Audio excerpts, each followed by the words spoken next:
Hello, I'm Bloodied Porcelain, and I will be playing Nienna, the Elven Mage.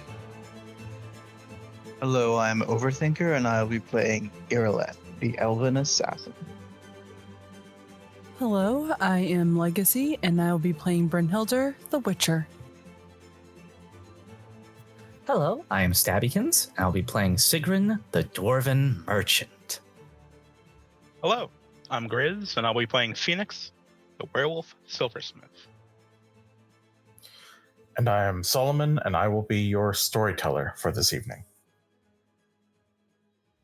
When we last left our professionals, they began the previous day with rather intense emotional drama, having to have Nienna discuss who she wants to be with, what the nature of the relationship is that she has between Brynnhilder and Irileth, and trying to decide what exactly her heart wanted. After having a heart-to-heart with Siegryn, who then proceeded to spy on her for the rest of the conversation, she found out that she would take things slow and let things play out naturally. After a rather intense morning of that particular drama, she and Brynnhilder left to figure out exactly what would happen to the horses that they had left in the swamp, only to find that Biggin had walked all night to bring them back. After getting permission to use the summer home to house the children, Nienna made another call, as it were, to Isilgeir to confront him, to tell him that she will never stop, that she will stop him from completing his goals. Only to discover that Isilgeir is not the mastermind behind the entire situation, but a pawn used by the being known as the Master of Mirrors, the Man of Glass, the Mirror Merchant, Gaunter O'Dim.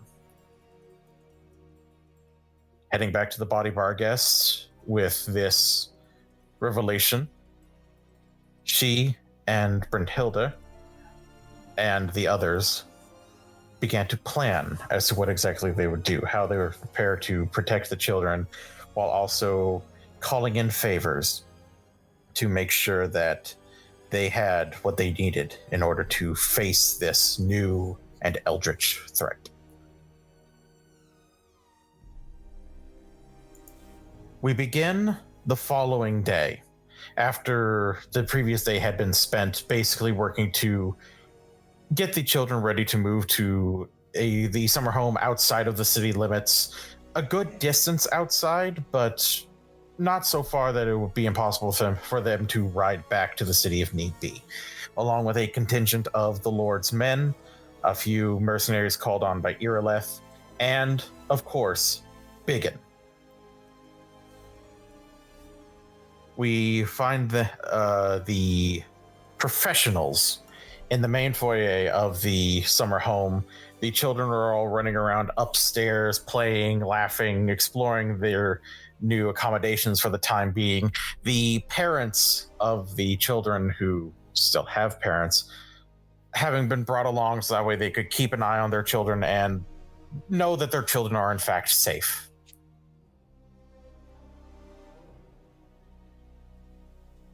Mama Kay comes down from the upstairs after making sure that everything was as it should be, and looks to you all. Well, it seems that we've done the best that we can to get them comfortable here. Comfortable is good, but we're going to have to get it secure. That's true. Oh, and before I forget, she turns to you, Irileth, and she smacks you as hard as she can right across the face.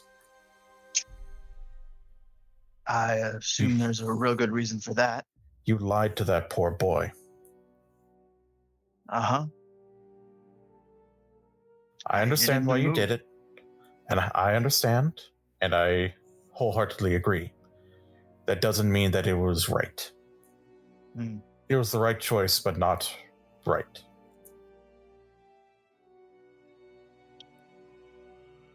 All right, well. Is there anything else? You should expect the cold shoulder from him. He is not taking his mother's death and your trickery well.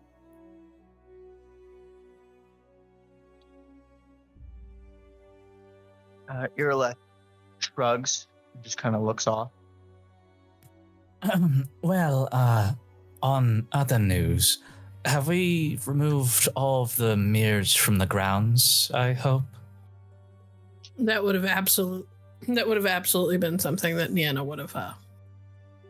Yeah, before I assume that before even the children were allowed inside, you and the rest of the group, and probably the other men all went in and found any other mirrors and removed them from the premises, recovered them and removed them.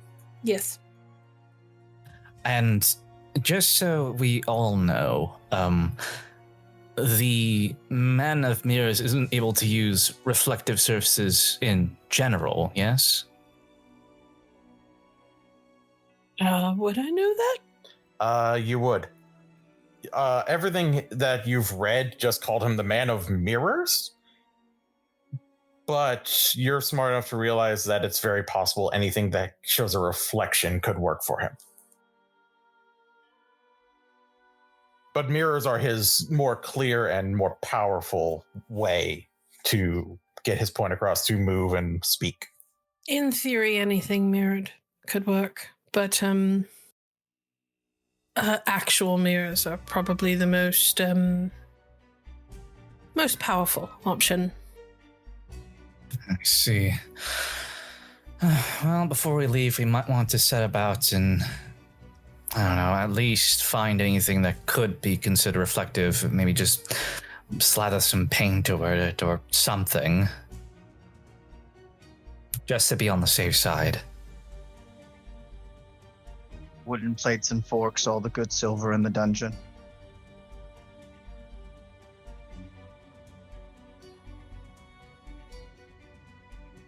Mama Kay says I can go ahead and have some of the boys work to gather up all of the good silverware. They can replace it with their wooden kits, if that would be preferable. Let's leave that to the actual guards. You ask my boys to do it, you'll never see that silver again. That's very true. But yes, that is preferable for the safety of everyone here on the grounds.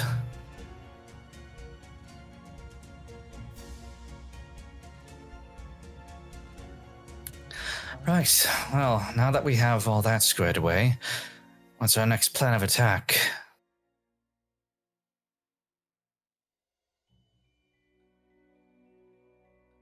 Good question.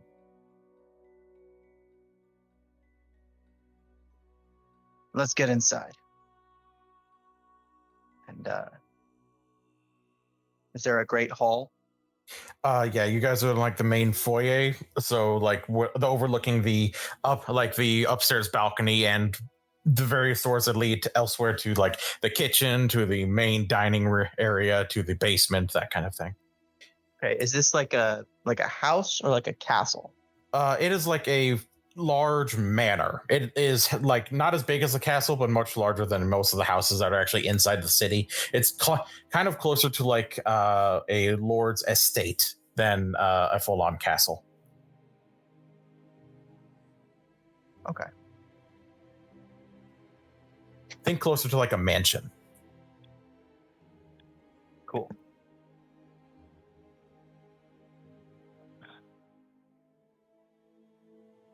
So, glances over at Nienna. Are we still going after this guy? I don't know. It seems like we may not have a choice, but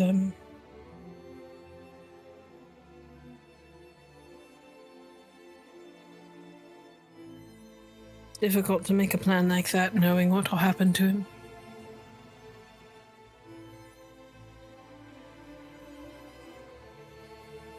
And, the Man of Mirrors. Brynnhilder, you said one of your people has dealt with him? Yes. There is one of our kind who's managed to not kill him exactly, but deal with that problem. Finding him is a little bit difficult. But if we can pinpoint where he is, we might be able to get some answers.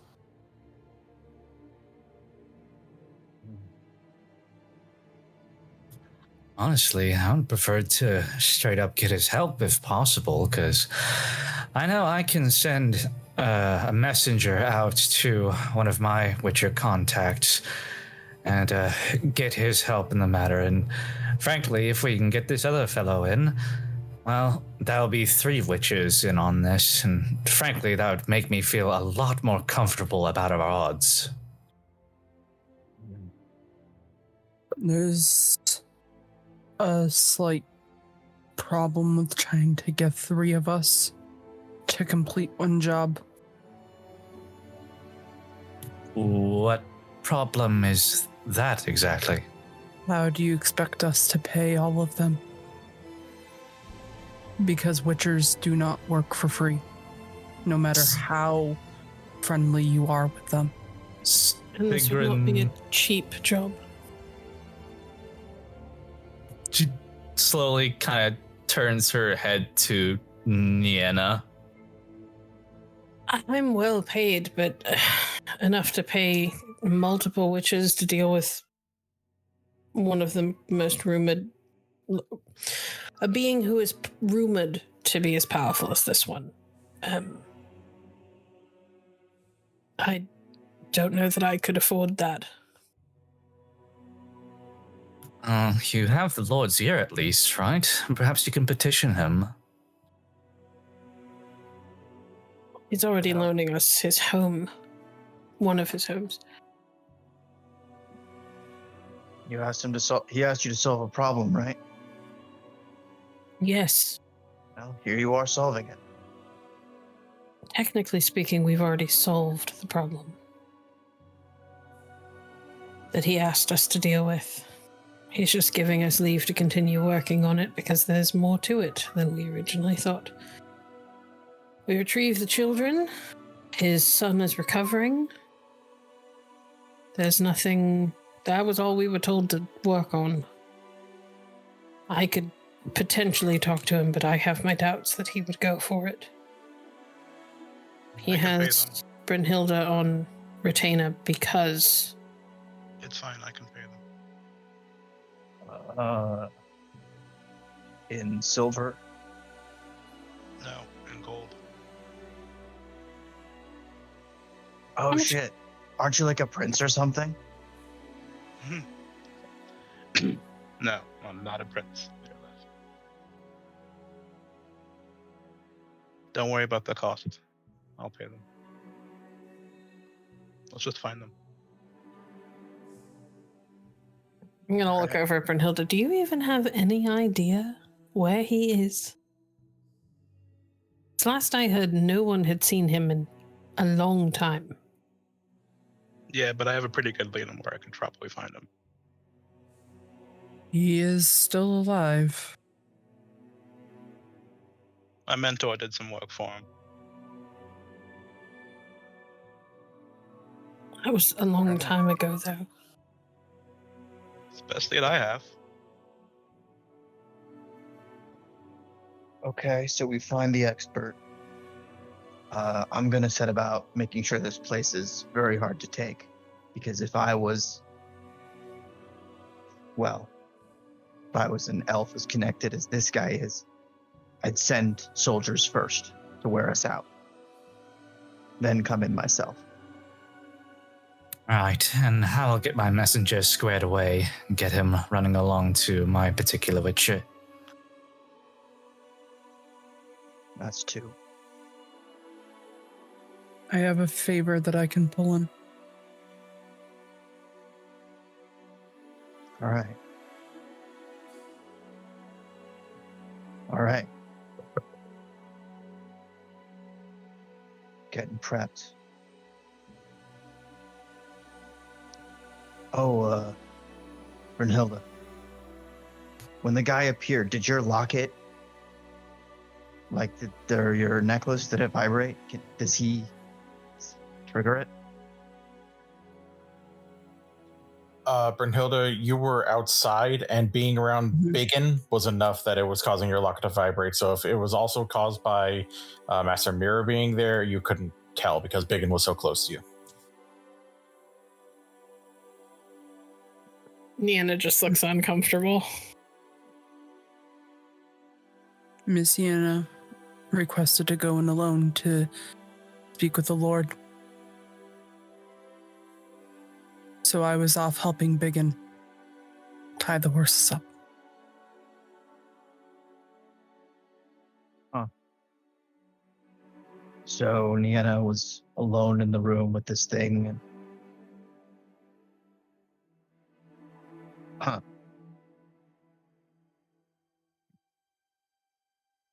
I'm going to go do another sweep, see if there's any magical tampering that's been done with the estate. Nienna's going to turn and walk away. Fair enough.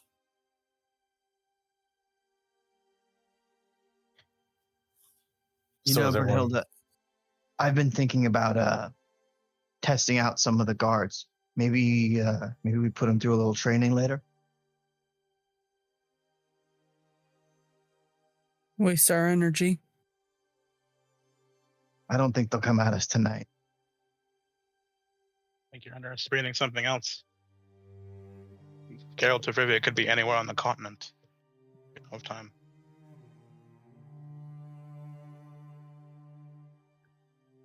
All right. Well, I'm going to put the boys through their paces. If you want to stop by. And he grins and leaves.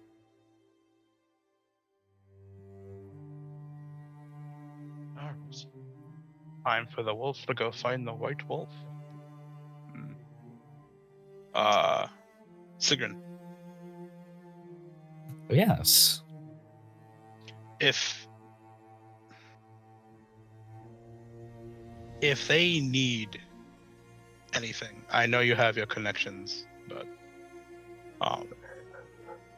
there are plenty of merchants that use tools that I've made, and just say they'll owe them one if it helps them get more supplies here.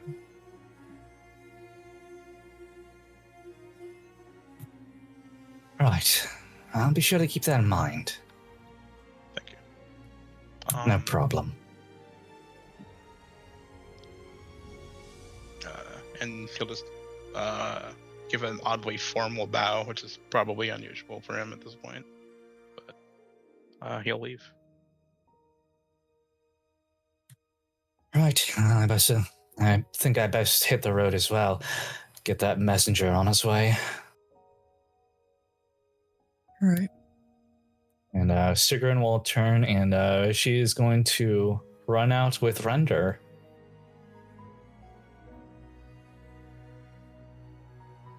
And what is Brynnhilder going to be doing?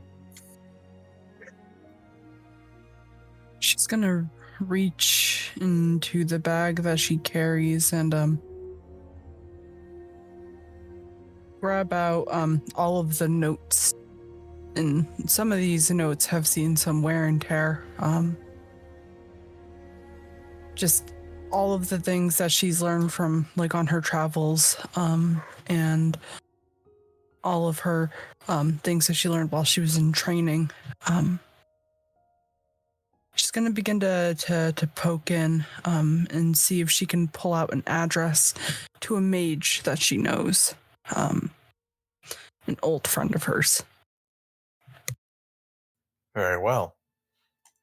We will actually begin focusing on Fenix on the road to call on his master.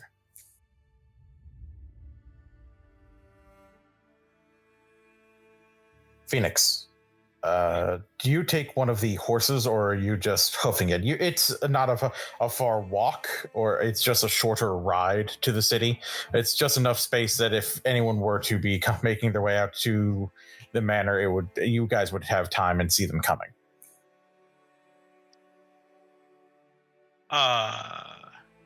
Is it shorter just to cut through the woods? It is much shorter, especially if you're in a different form, but you might want to show up at the city clothed. No, I was gonna say he puts all of his clothes in a satchel, and like tied it around his neck, and then transformed and ran through the woods, quick as he could. Right before he got into the outskirts, he would transform back, put his clothes on, and then hoof it into the city. All right. You are heading up to the gate, and you see that there are a few merchants who are here selling their wares outside of the gate to those who are heading out or in. And you see merchants that are selling foodstuffs, merchants who are selling finer clothes, and you hear something interesting.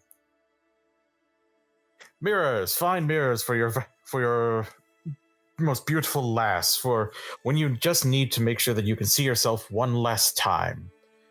And you see a rather bundled up individual with a hood on coming over, like moving over to you. Excuse me, sir, could I interest you in a mirror? You certainly seem like one who wants to check in on themselves, who needs to keep don't form. know how to phrase this any other way than him skidding to a stop and hopping up and over and ducking behind the nearest merchant's counter. And then hoofs it as quick as he can into the city. He doesn't even take the opportunity. Fair enough. The merchant seems very perplexed, but you are managed to very easily get out of the way. You head over into the city and head to Master Hattori's place. Yes. And you head inside and you see that there is Master Hattori, but there is also another individual. They're drinking and looking like they're laughing at some joke. And Master Hattori says, "Oh, Fenix, good to see you again." Master, I need back you so outside. quickly. Outside, but I'm entertaining a guest. Sir, now. And you just hear the other figure say, "Go on, it's fine. I can entertain myself." And Master Hattori just looks perplexed for a second, but gets up and follows on out.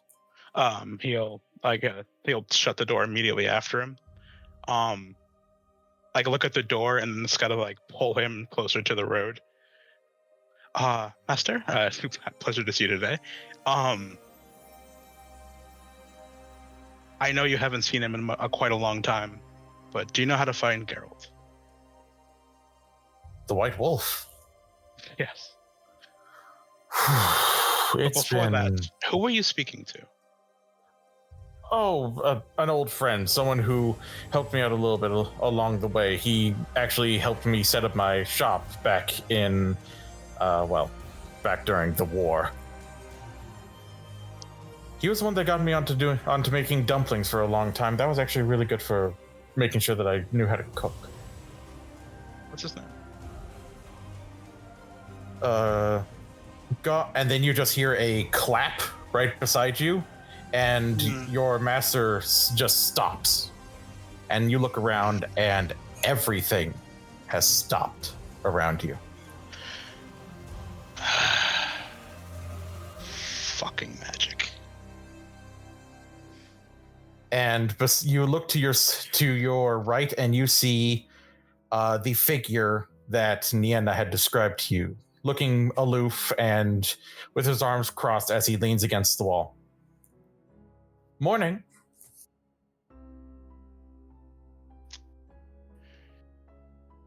Yeah, that's the sad part about working in a blacksmith shop. There's reflective spirit. Reflections everywhere. Fucking shit. Mm-hmm. Yeah. You helped him open a shop? He was down on his luck. I take pity on those who want to do good but don't have the ability. And you take interest in anyone who's friends with people who have bettered. I take interest in a lot of people and a lot of things. Sure. What do you want? Well, I'm not the one whose former lover and master is currently trying to take over everything or some such bullshit. Nothing as ambitious as that. I just want to have a chat. Maybe talk a little bit more about how you could help everyone be happy, aside from the one who was planning on kidnapping children. He probably realizes to himself that he's been clenching his fist this whole time and like relaxes for a second, crosses his arms and goes, "Sure, let's have a conversation.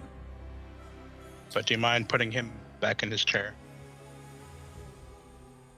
Oh, certainly. And he just raises his hand and snaps, and Hattori is no longer beside you. He is back. And you look into the window and you see that he is back inside, looking like he was in the middle of taking a drink.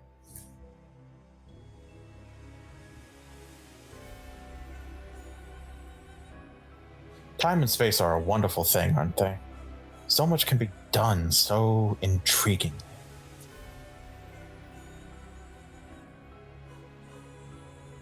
So, what is the topic of our hostage negotiation? Hostage? As for the negotiation, I just want you, when the time comes, to let me collect what is owed to me. The contract will play out to fulfillment one way or another. But I have every faith that you and yours will try to find a way to prevent it. I'm asking that you vote. You call yourself a man who knows many things. He takes a step forward. Do you know who I am? I know exactly who you are, Fenix. So you know what I've gone through? Yes. And you know who destroyed my everything? He just smiles and waves his hand, and a mirror forms underneath it and shows the object of your rage. Looking in the mirror, looking like she's preparing herself for an evening.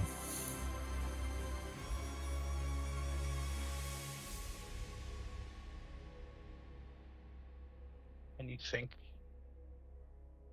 I'm just gonna let you get away with this kind of shit?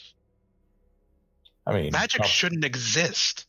Magic is an abomination. Every mage that I see, I do my level best not to rip their throat out with my fucking claws. And now you, a being of pure magic, as it were, stands before me with a smirk, trying to get me to help him in more magical endeavors. Not without payment, of course. Payment, of course. Every mage is the same.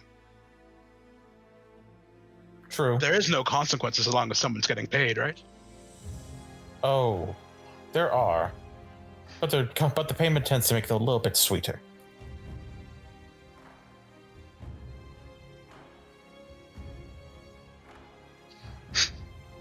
What do you think you can offer me? Truly. You have all of this knowledge. What can you truly offer me?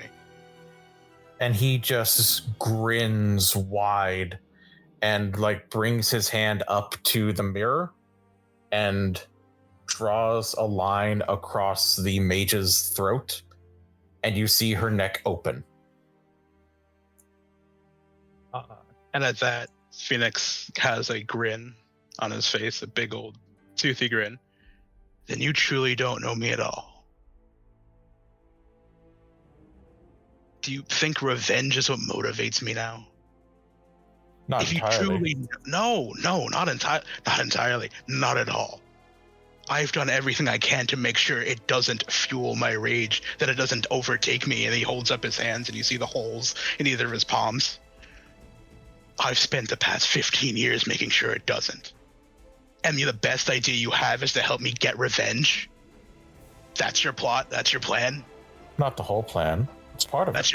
Oh, what's the other part? Putting your family back where it should be. Oh, yeah. Okay. Yeah, sure. No, sure. Making it all the same as it once was when I was a little boy. Before the screams, before the splatters of blood, before the fire, before the ice.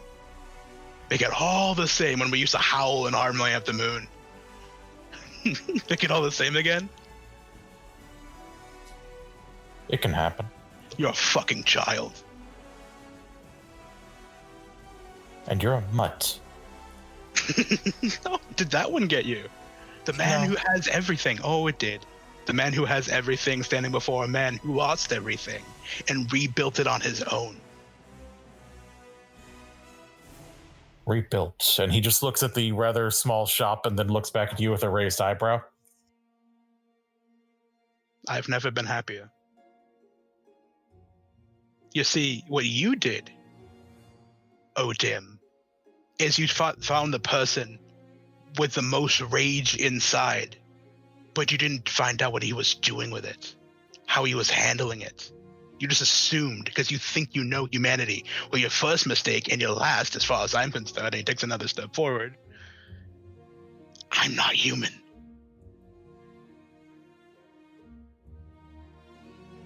There are 4 people around the mage. There's the assassin, there's the merchant, there's the witcher, and then there's the werewolf. You picked the one with the most anger. And sadly, you underestimated him. Did I? What else do you have? He raises up his arms. Please, hit me where it hurts. And he will reach out and touch your chest, and you feel like your soul is being torn in two. You feel like your humanoid self, your logical thinking, and your wolfish rage are splitting, being pulled apart, drawn and quartered almost.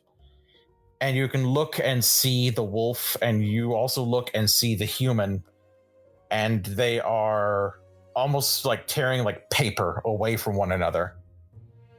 And it hurts like nothing you've ever felt before. No silver. Silver seems like a picnic compared to the feeling of this. And then he watches for a moment and then pulls his finger back. And I need you to please roll me 1d10 plus your body. Sure. Do-do-do. Do-do-do. Bam! 15.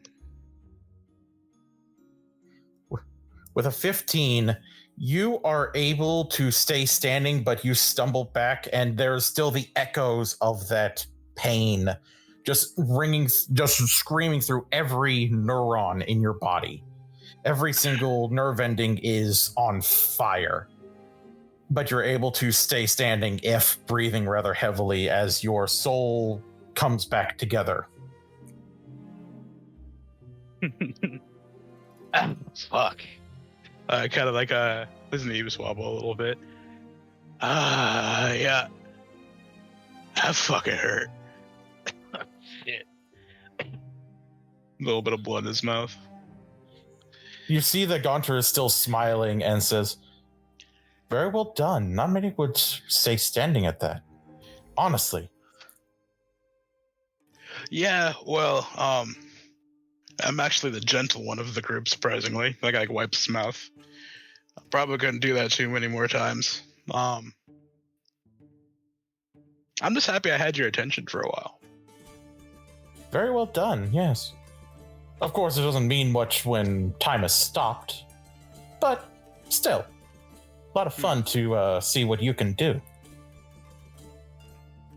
But Of course, you've made your point. And I respect it, truly. I shall leave you be to speak with your master. And if you do indeed find dear old Geralt, tell him I said hello. And I remember. And then he claps his hands again, and time begins to move around you once more, and he is gone. Oh, fuck. He actually goes down his knees. Okay. She's still alive. Why the fuck is she alive? Why the fuck is she alive? Fuck. Why is she still alive? She shouldn't be alive. That should have killed her. Fuck. Master, can you heal? Stand up. And run inside. And Master Hattery gets up from his seat. Fenix, are you all right? Yeah, no, I need to find Geralt of Rivia, and I need to find him right now. Geralt, Well, that's cough up more blood. Please, and he will move to sit you down in the same seat where Gaunter was, and there is the full cup of ale, and he's just like, why was there 2 cups here? It's fine. Just the wolf is looking for a meaner wolf, and we need to find him right now. The last I heard, he was retired. Where? I think the last time I got a letter from him, I think he said he was in Tucson. Awesome. I'm stealing the horse. And he gets up. I'll be back. Are you sure? Is there anything else you need? Do you need water? Do you need? I can call Kesha. Go to the Lord's second estate, far out in the woods. Here. And he'll write a quick note. They're gonna need our help, and then they're gonna need the sharpest weapons you can do. You'll be safe there. I'll pack up as quickly as I can. I know this isn't a lot of information, but it's important. Of course. And I found out some news. You know, I always said revenge didn't matter because that bitch is fucking dead. Yes, of course. She's not. Oh. She's not dead. And he he wipes his face, and he can't tell if it's like tears or sweat at this point, or blood. She's not dead. That's I'm sorry. No, it's fine. We'll take care of. Well, I don't know if I'm gonna live long enough to do it, but he'll clap him on both shoulders. I love you. And he'll run out the door. And with that, we are going to fade out to Siegryn. All right. What exactly are you doing to begin calling your contacts and sending out your letters? Right now she's going to find her cart and gather up some of the savings that she's had left over from the business that she's done in the city, and she's going to find the some of the more trusted messengers that she's made friends with during her time doing business in town. All right. You know of a few messengers. Some of them are busy with other things at the moment, but there's one. His name is Ven.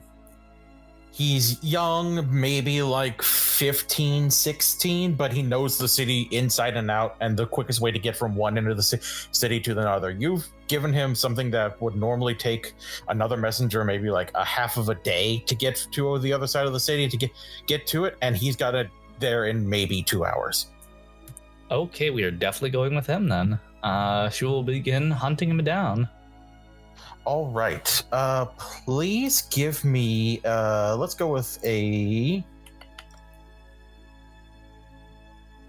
Helps if I open the character sheets to know the skills. go with a streetwise check to see if you know, like, can remember where he hangs out in general.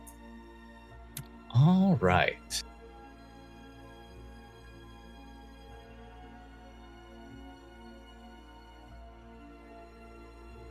With an 18, you definitely remember he hangs out. It's a little, like, connecting street between the docks and the Narrows. And he is busy just lauding out his trade, like, need something to take it from one end of the city to another, I can get it there quick. And just being very vocal with his own messenger business. And what was his name again? Ven? Ven.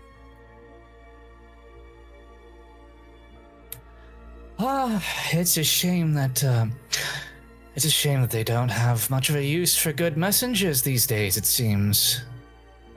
And he just looks to you and is all smiles, that same, like, overconfident, cocky, like, kid smile. He's like, Siegryn! Hello, Ven.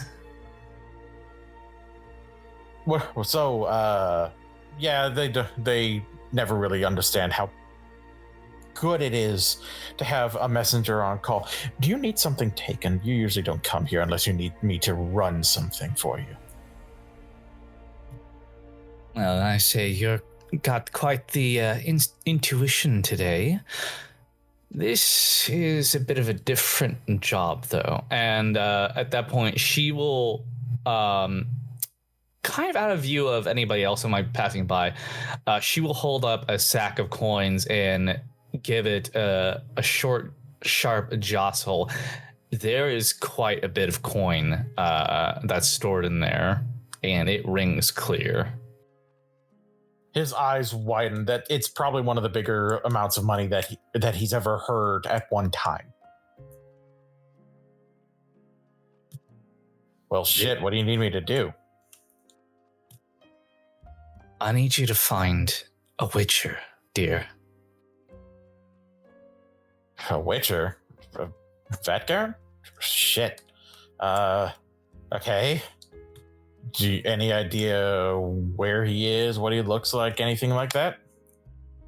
Of course, he's in one of the outlying provinces, and she'll go ahead and begin letting him know about his general appearance, the kind of general area that he likes to set up shop in, kind of on the assumption that he gets up and moves around every so often.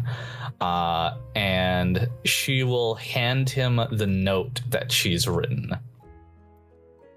I'm calling in a favor to him, and I need to make sure this absolutely gets to him safely and as soon as possible. Use some of the money that I've given you to stock up and maybe arm yourself.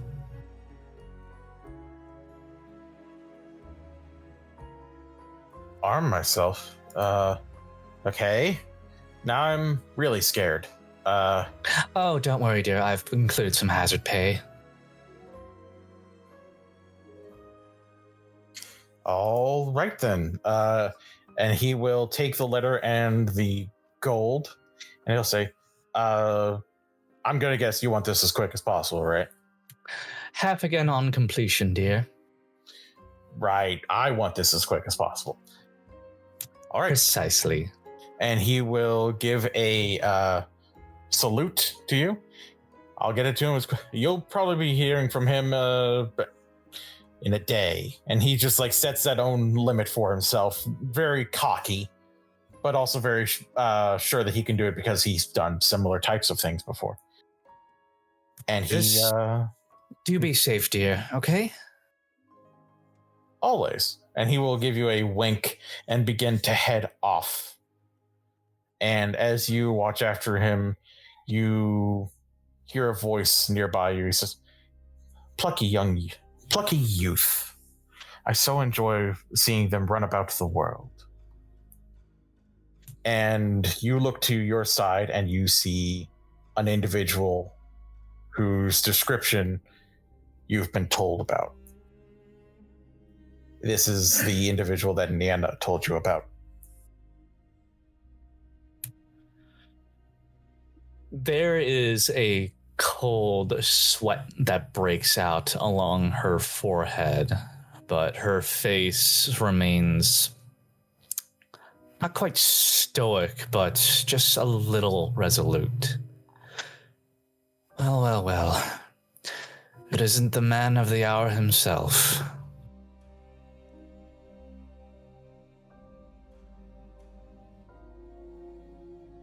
I'm guessing by the fact that I'm still alive, you mean to talk to me. I like actually talking to people. I don't go around just killing anyone willy-nilly. They have to cross me. You haven't. Nor have you made a contract with me, so you're safe from that as well. I see. And what exactly is the purpose of you coming to me, exactly? Well, I just wanted to make sure that I at least got my word in for what should be done in the future. I have every faith that you and yours are going to work to possibly stop the contract from being fulfilled. I assume that you know of the contract. Nienna spoke to you of that, yes? That I do, yes. Well, I, as the originator of that contract, would very much like to see it fulfilled. And I think, if I remember my history, you might like to see the one that caused the deaths of your family suffer immensely. She chews on her lip, her brows furrowing. Well, honestly, I think a few days ago you might have been right. But now that I have some new context, I'm beginning to think that he didn't exactly cause all of that out of his own malice or even sense of cold logic. No. In fact, I'm beginning to think that a little contract with him might have played some part in him acting upon what happened. Oh, his contract with me happened 3 decades after he slaughtered your people. If you want, I can show you the date. And he waves his hand, and a scroll carrier, like the wooden scroll carrier, forms like in his hand. Sure. Why not? And he just like sort of moves it, and the scroll begins forming out of it. Most of it is in ancient texts, like scripts you don't read, but there are words that are in elder speech, that being names. You see Isildur, you see Nienna, and you see a name that is constantly shifting.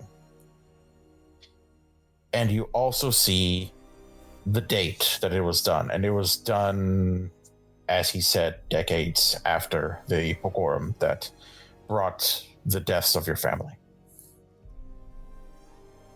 And just like that, the little shred of hope for the man's decency goes out from her with this sullen breath, and she can't even look at the contract. It's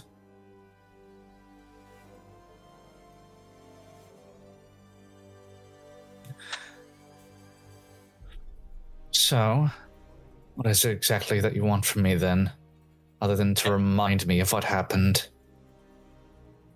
I truly am sorry for having to make you think about that again. And he will move the scroll carrier again, and the scroll will roll back up into it, and he will just take his hand off of it, and it will disappear. I just want you, when the time comes and I go to collect my what is owed to me, as per the contract, that you let it happen. I'm certain that you will, or others will, work to prevent me from taking what is mine. But as from one business person to another, you signed a contract, you hold up your end of the deal. Well, if I vaguely recall, wasn't it worded in such a way that if he failed to carry out his plan or whatever, that you are owed his soul? I am owed his soul whenever he stops. And that would include him being stopped. Yes? True, yes. Well, frankly, I have, as far as I know right now, no need for me to intervene on his behalf. So I will continue as I am for the moment. Whatever befalls of him as a result of his own choices, that's on him. No concern of mine. That's just business. I couldn't agree more. And as a fan of your business ethic, when the time comes and I collect what's mine, I shall give you whatever it is that you wish. No contract, no strings. I pay those who assist me quite well.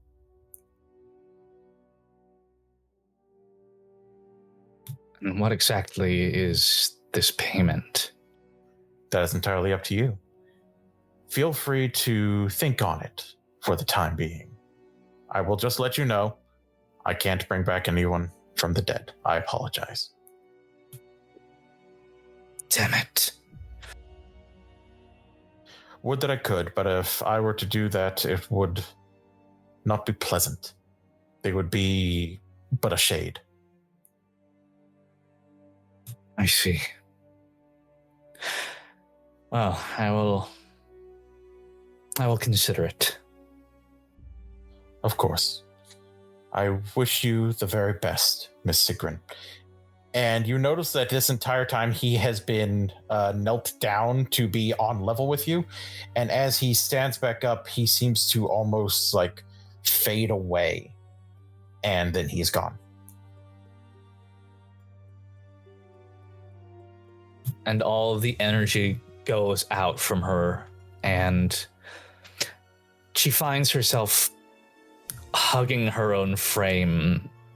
Suddenly her size seems to almost get to her in a way, the world being so much larger and more threatening than it was before.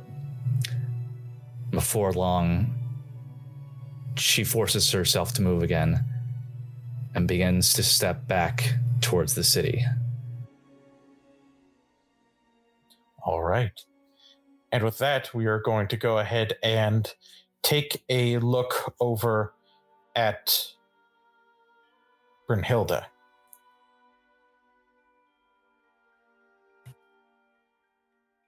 Brynnhilder, you have moved further into the manor to look at your notes, to just have a little bit of quiet as opposed to the constant screaming and running about of children. Mm-hmm. And you are looking through your notes and you see not only is there a way for you to contact the sorceress that you have on call, it is a way that would take very little. Like most of the ingredients you have, like even some of the bits of the drowner that you had collected, some of the flowers that you've also collected to make sure that you have enough for your potions and your oils and such. And you could probably get it taken care of quickly. It might take an alchemy check. Okay.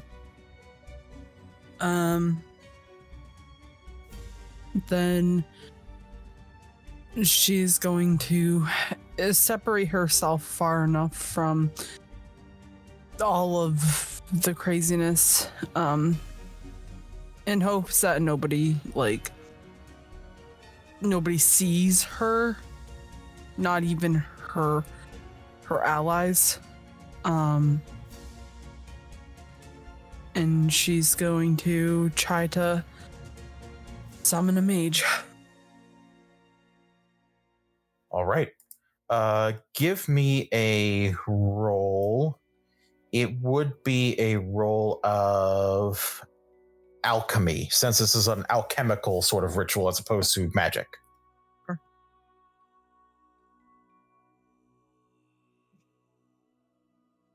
A 33. Goddamn. Okay. So it's something that's easy. It's like the most basic type of potion you've ever put together. Mm-hmm. It takes no effort and very little time. It takes you maybe like 5 minutes of mixing things together and boiling them to make the correct sort of tincture. And you dip your fingers into it and begin making a small, something akin to a summoning circle with the right sigils in elder speech, specifically the more elven type dialect of it. Mm-hmm. And with the final sigil and a few words in Elven, the Elven words for "come to me," the sigils all alight, and before you stands a woman who is about a head shorter than you are. Short red hair kept in a tight bun in the back. She looks very rough and tumble, whereas you've dealt with a lot of sorceresses that are very always looking ready for court, always looking like they are dressed to impress. She looks like she is ready for a hard day's work outside. And she actually looks like she is wiping off dust from her hands, and she looks up to you and says, Brynnhilder, wasn't expecting a call from you so quickly. Quickly. It's been,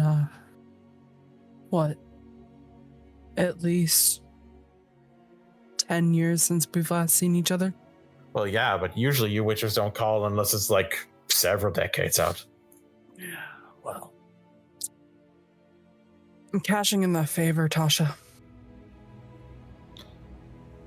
Well, shit, must be quite important then. What exactly you need? This is a bit of a multi-step one. Oh, of course it is. Is it ever simple? Sometimes, usually when men are involved. Do I look like a man? No, but sometimes you have to deal with them. Yeah, well. You know of a man named, Geralt. Is there anyone on this continent that doesn't know the Butcher of Blaviken at this point? You would be surprised. Eh. I need help getting a hold of him. All right. Wasn't expecting that. Listen, you owe me big. And you know I don't call on favors unless I'm in deep shit. I know, which makes me all the more worried. What exactly do you need him for?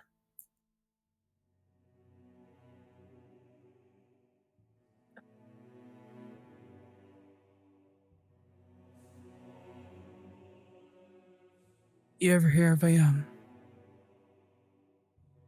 guy who refers to himself as a man of mirrors? And her eyes widen, and as you look at them, you can see yourself reflected in them. And her eyes.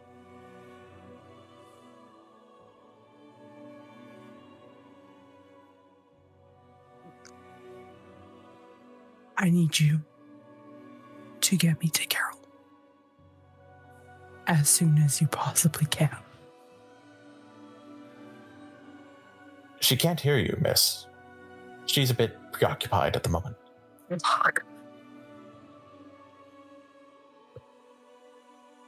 And the voice came from behind you. Is my pendant going off? It was vibrating a little bit, but now it is vibrating like almost like it's trying to shake its way off of your necklace.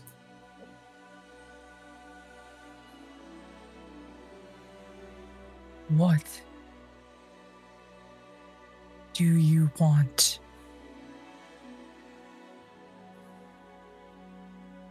Simple. I want to collect what's mine. Oh, you ain't gonna find that here. No. I imagine I'm probably going to find it in Tucson. But to get to that point, I need certain people to not be in my way. You want to contact Geralt. You want to know how to stop me. Am I right?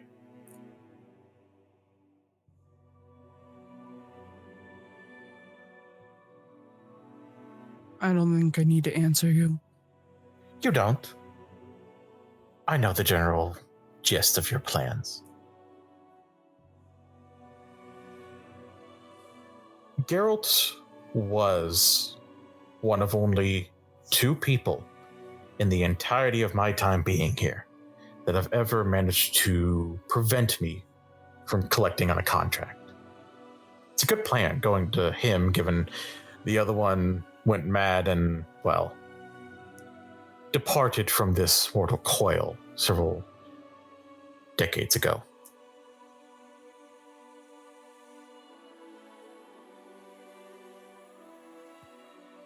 I'm not saying don't go after Geralt. Don't figure out how to stop me. Don't do whatever it is you're going to do with Nienna's teacher or having whatever you're going to have with your own. I'm just saying that when the time comes, don't prevent me from collecting what is owed to me. It'll turn out better for everyone, I assure you.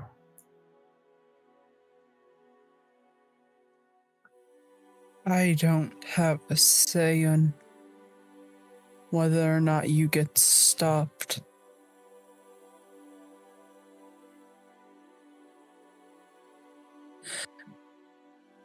I'm just simply here to do my job. And if that means putting a stop to you, then it does. If it means letting you go around and fuck about and do whatever it is that devils like you do.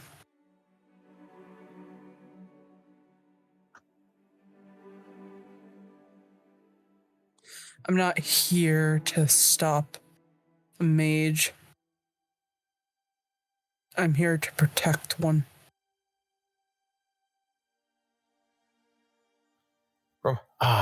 Romantic.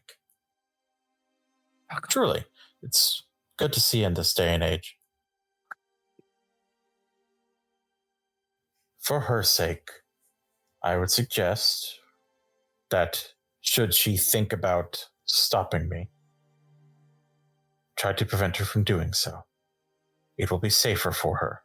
It'll be safer for all of you. And I'll even reward you. No contract, no strings, nothing. Those who help me in completing my contracts get rewarded.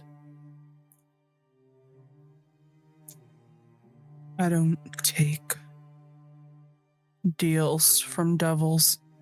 It's not a deal, it's payment. That's what you witchers like, payment? With your kind, what's the difference? It's a good question. And he just thinks about it for a second.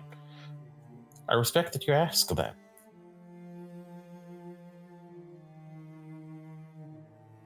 I'm not saying you have to give me a yay or nay now. Just think on it.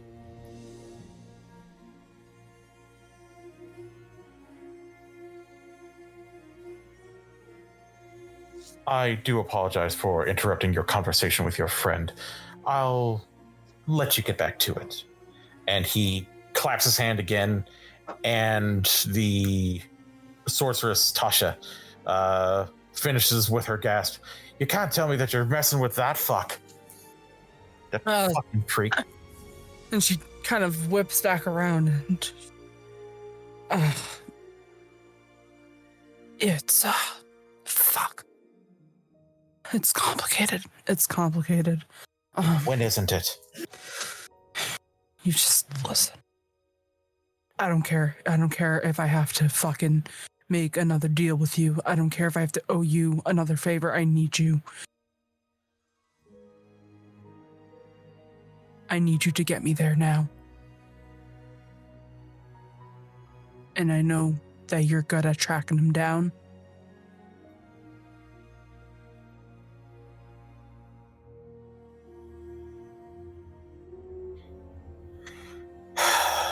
Fine. Yeah, I'll help you find him. I've got the tracking spells, but without either a bit of him to go off of or a general idea of where he is, I can't exactly pinpoint him. Come with me then. All right. And she will follow along after you. By the way, you look good. Oh, I know. You look pretty good yourself. Fucking redheads.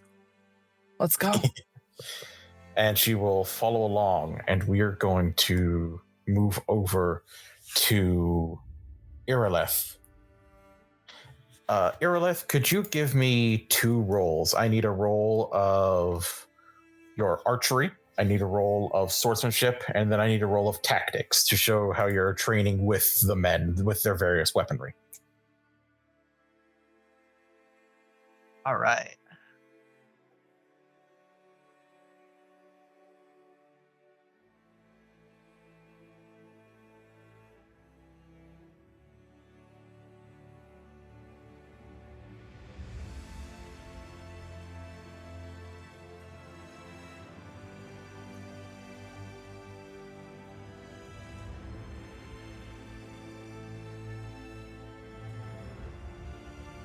A 29 archery. Okay.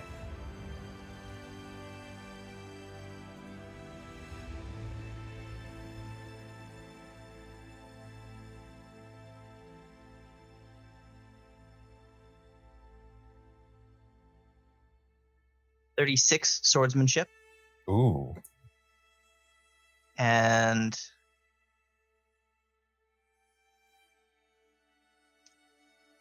15 tactics. Okay.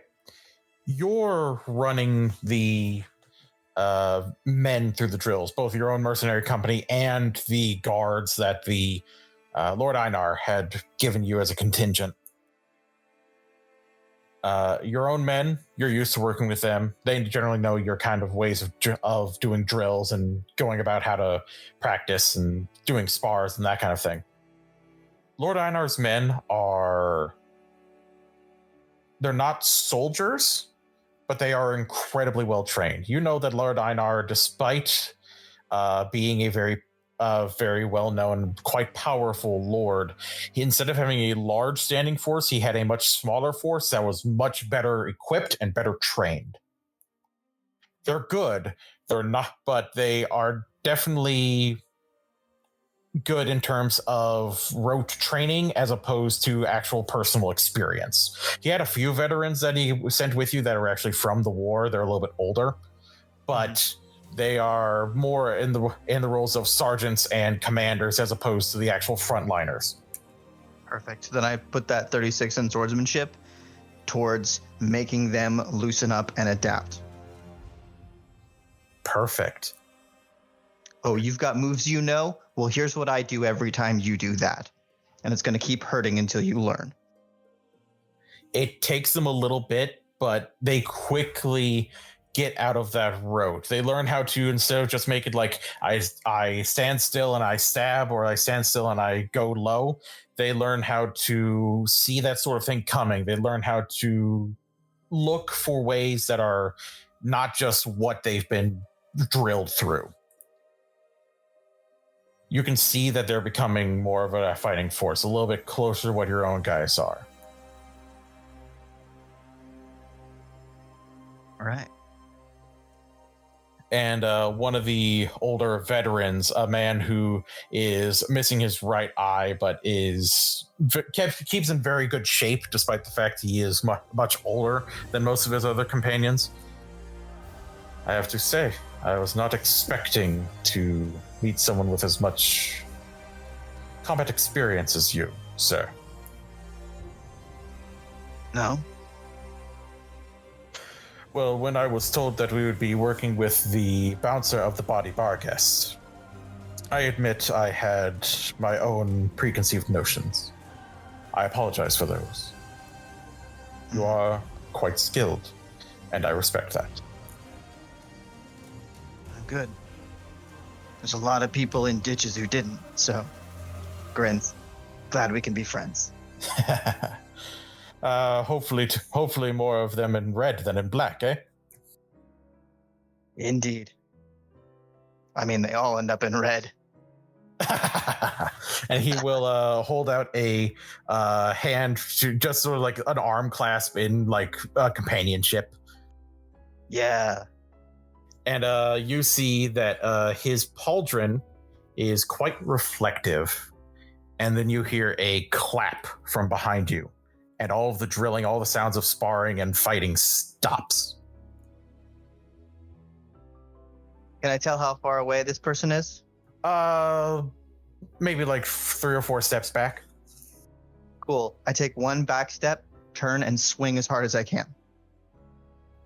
You swing as hard as you can. Go ahead and give me a swordsmanship roll with a strong strike, since you're swinging as hard as you can.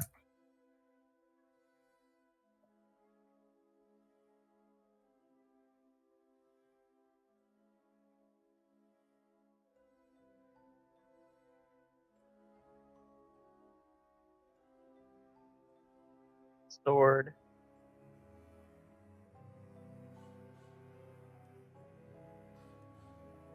Do I have any sort of bonus? I'll actually say it's a -1 on top of the negative for the strong strike, because you're swinging at someone who's behind you that you haven't seen yet. Fair enough. I'm going for speed over precision. That's a 17. Okay, you swing back as hard as you can. You can feel like this is going to decapitate anything that's behind me, and you swing the blade back, and it connects, and the entire blade shatters like glass, and just the shards hold in the air where they were, and just stay like locked perfectly there. And the individual is the one that Nienna spoke of. And he is still smiling, even as he looks to the shards of glass, then back to you. That's about what I expected. I like this sword. Tosses the handle down. I mean, it will probably come back as soon as time goes back along. Hell, I will not take that away from you. I liked the look of that blade too. So, you're the guy. That's me. What was your name again? You can call me Gaunter. Gaunter. All right. Are you to tell me to call off the hunt? Or are we making threats? Preferably, we're making friends.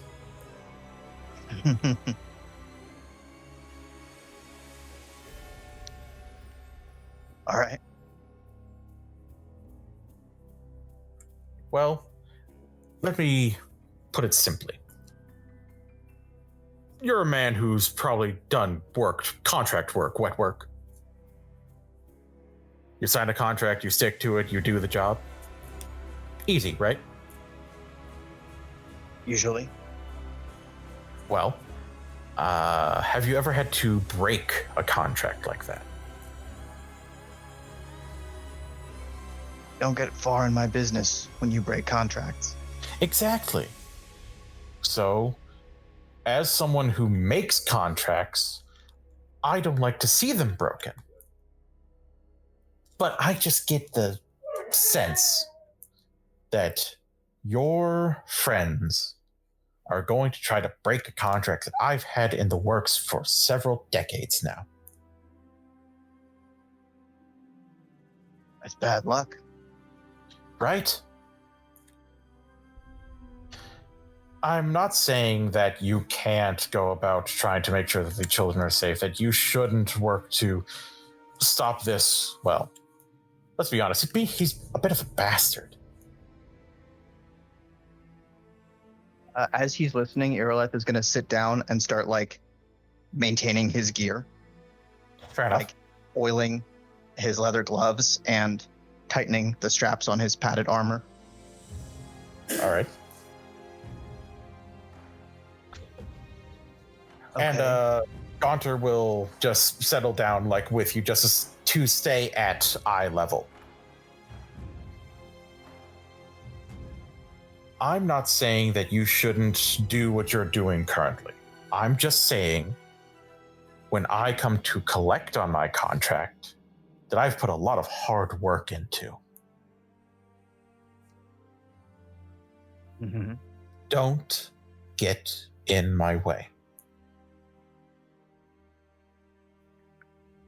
I've already had contracts broken twice. I'm not trying to go for a third time. Three's bad luck. Exactly. See?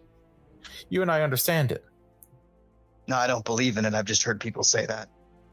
Well, I want to put a little more, just a smidgen more weight on that. But that's entirely your prerogative. So, here's the problem with that, Gunter.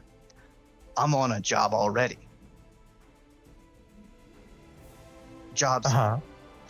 Well, technically my job is to get the people who are responsible for killing a girl I was supposed to protect. It's kind of what's the scope has expanded.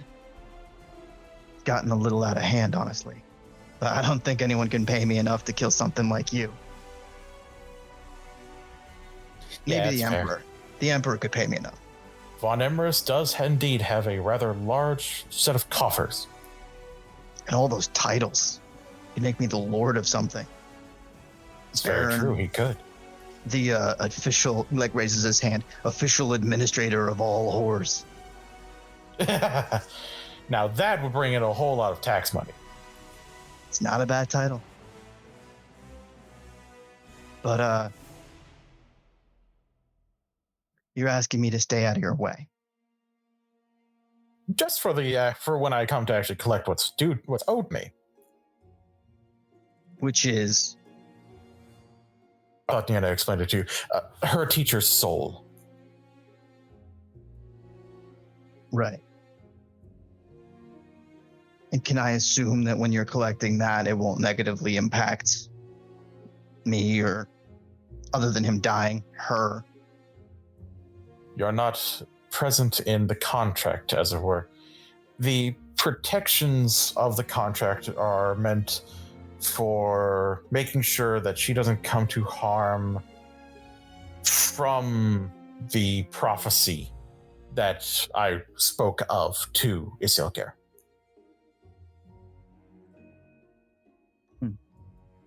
Now, fair warning, I have nothing to do for protecting her from wayward witchers or assassins of other merit. Just the direct events of the second conjunction of the spheres.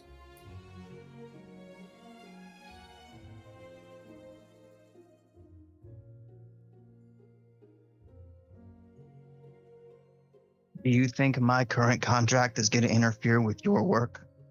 Are we on a collision course? You seem to know a lot about these things. I would like to think that there's a way that they aren't going to go against each other, but some people are a little more loose with the interpretation of the letter of the contract.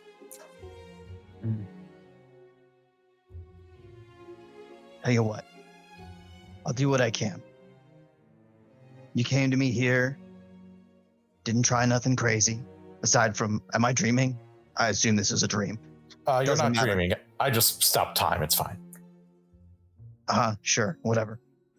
But, if I can stay out of your way, I will. If I can't, best of luck. No hard feelings. For sure. And I'll shake his hand. All right. Do you shake his hand with the glove that you've been cleaning? Yes. He shakes your hand, and it's a firm grip. And once the shake ends, he just looks at his hand. Spicy. And he'll just like shake it off.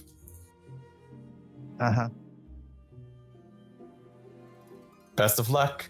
And then he will clap his hands again, and the sounds of the drilling starts back up once more.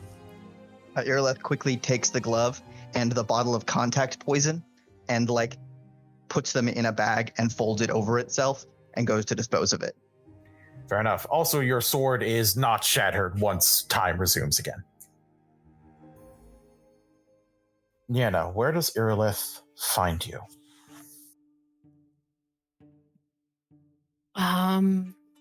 I am in like the dry stores near the kitchen, looking through what look like herbs and bottles of solvents.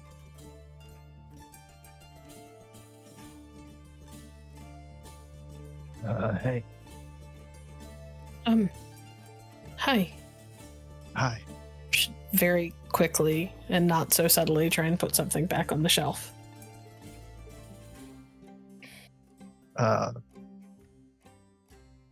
I just spoke to the gunter. You did? Yeah. He made me an offer. Reward for staying out of his way. And what was that offer? I was just that. He's gonna come to collect. And I guess if this all goes off how he wants to make sure that he can get what he was promised. Makes me think we can stop him. Well, that was the hope, yes. Yeah. So, how are you doing? And better? Can I try to see what she was looking at on the shelf? Give me a intelligence and awareness check.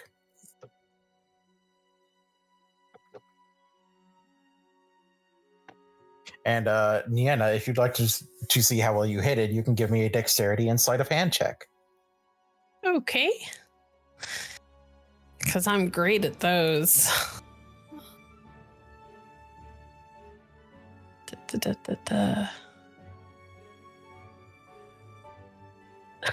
Even with the 10 that exploded, I can't come close to that. Jesus, Irileth. 37.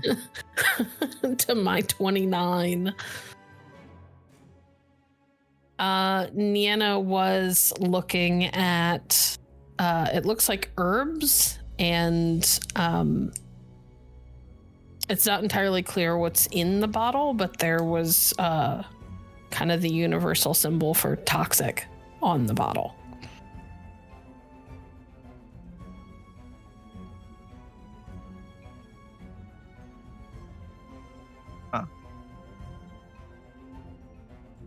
I don't think that works for him. I poisoned him, and he sort of laughed at me. Yes, I could have told you it wouldn't work on him. If it was that simple, he'd have been dead a long time ago. Then, why do you have it? Plan B.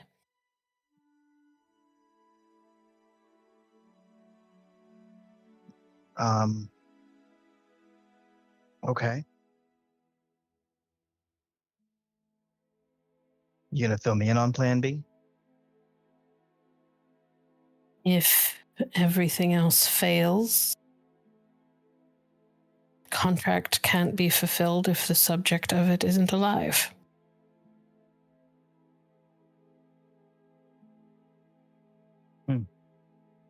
The subject is your former paramour, I believe. No, he's one of the parties that agreed on it, but he's not the subject of it. I am. Right, but he just told me that you have to die as a result of the second thingamy. Conjunction of the spheres. Yeah, you're protected from that. He made it sound like, other stuff. In fact, he said other stuff. Killing you wouldn't count. Possibly. I'm like a parrot. I'm just saying words that I heard. All of Does this this make has sense? to do with that. So, I imagine that there is some wiggle room in the interpretation. It's pretty fucked usually up. is. It's pretty fucked up. I like you. I've liked you for a day and a half, and now we're talking about this? Well, I'm sorry. I didn't plan to be confronted with some immortal, I don't know, demon, devil. Well, make better plans, how about? I'm sorry, but fuck this guy. I think is what I'm trying to say. The most accomplished witcher in history couldn't figure out how to kill him. No mage, as far as I've ever seen, has ever known how to deal with him. Okay, but I have the knowledge that the soul of someone that, for all of the terrible things that he's done, I do care about. Even if I'd never go back to him, I can't stop the fact that I care about him. Not that quickly. Not with the amount of history that's between us. His soul is caught in the balance because he's trying to protect me. And I don't even know why. Or really from what. I don't know what he saw that suggests that I would somehow come to harm. I mean, one would assume if there's another conjunction of the spheres, that everyone is going to come to harm. Because that's usually how these things work. They're nigh on apocalyptic. Yeah, that's a word I know. I'm sorry, was that sarcasm or? Look, I get it. It's bad. It's a lot of bad. But takes the bottle off the shelf. Let's keep this out for now. That it was a plan B. Can it be plan way more letters after that? Plan X? Like plan A is sword, plan B is arrows, plan C is spells? I would assume that it was going to take all of those for plan A.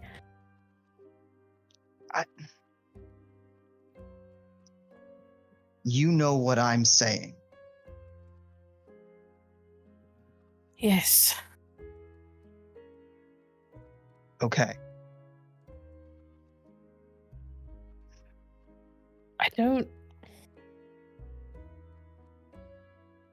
I've spent most of my life preparing for one particular eventuality, and none of this factored into that.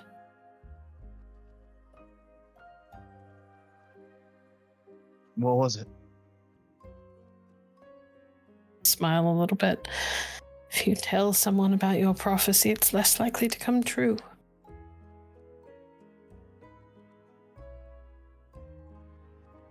And I don't know if that makes it worse.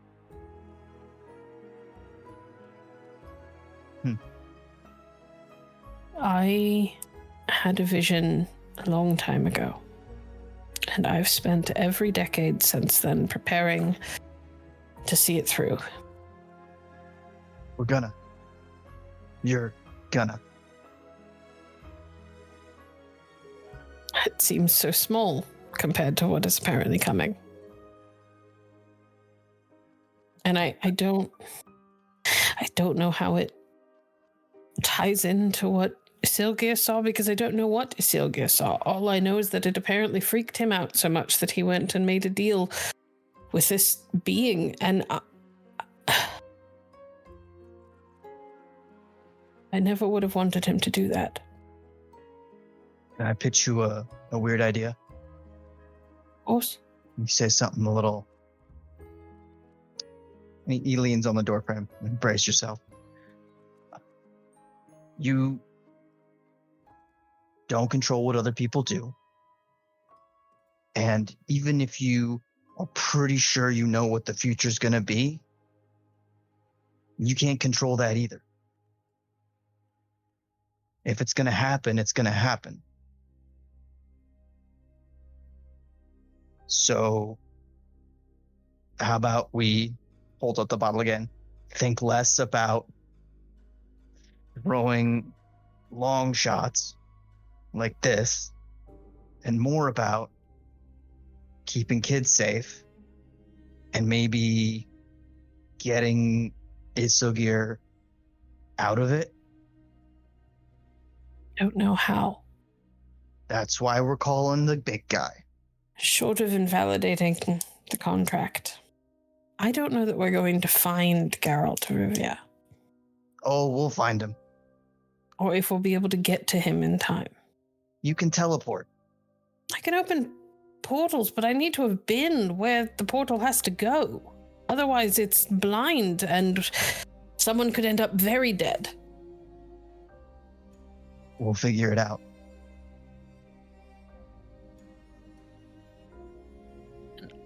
I don't know if you noticed, but the last time I had to cast that spell, it took a bit of a toll.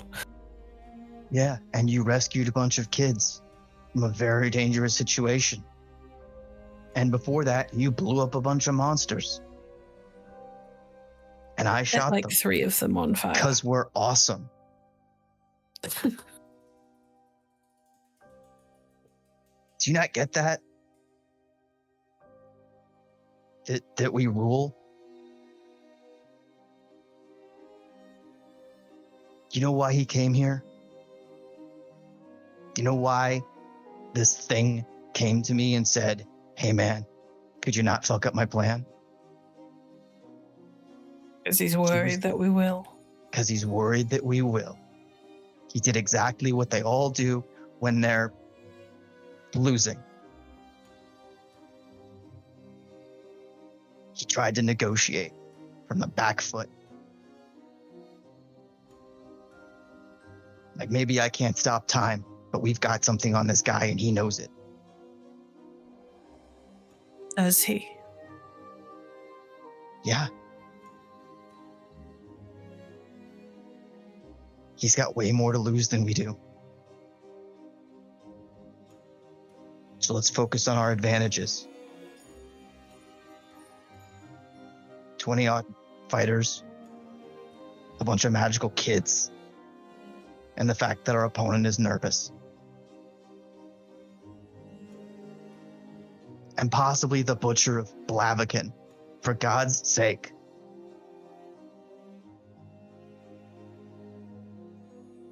Hey, if you start swooning over him, I mean, I'll get it, but that's all, okay? What do you mean? That's all. I'll fight him. I'll kick his ass. I know his reputation.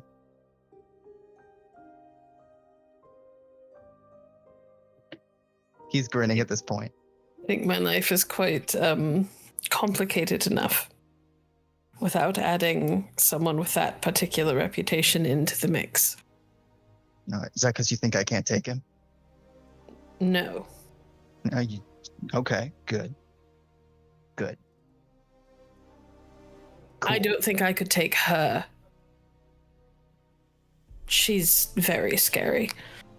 Oh, lilac and gooseberries. Yes. Mm.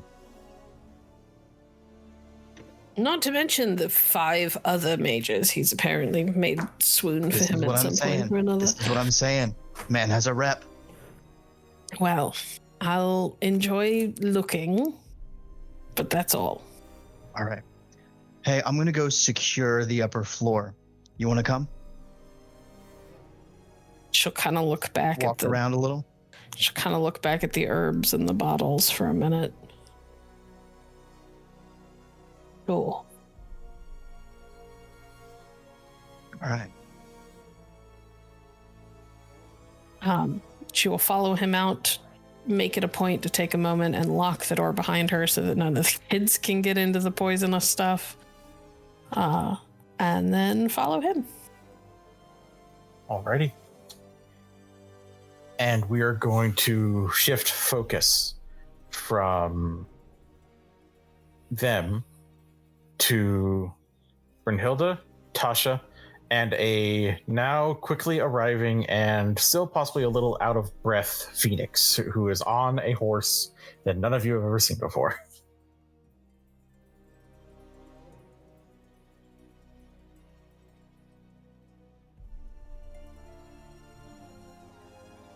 Yeah. He jumps off the horse. His dreads are undone, so it's kind of like dangling in front of his face. He looks like a mess. And he just pushes past any guards at the entrance and just enters Manor. Yeah, they know that you're with them, so they don't stop you or anything. You look like shit. Oh, yeah. No, this is and he actually like looks into your eyes for a second, not like just like and he goes, "Oh. See, you've encountered him too, huh?" Yeah. Yeah. I'm fucking kill him.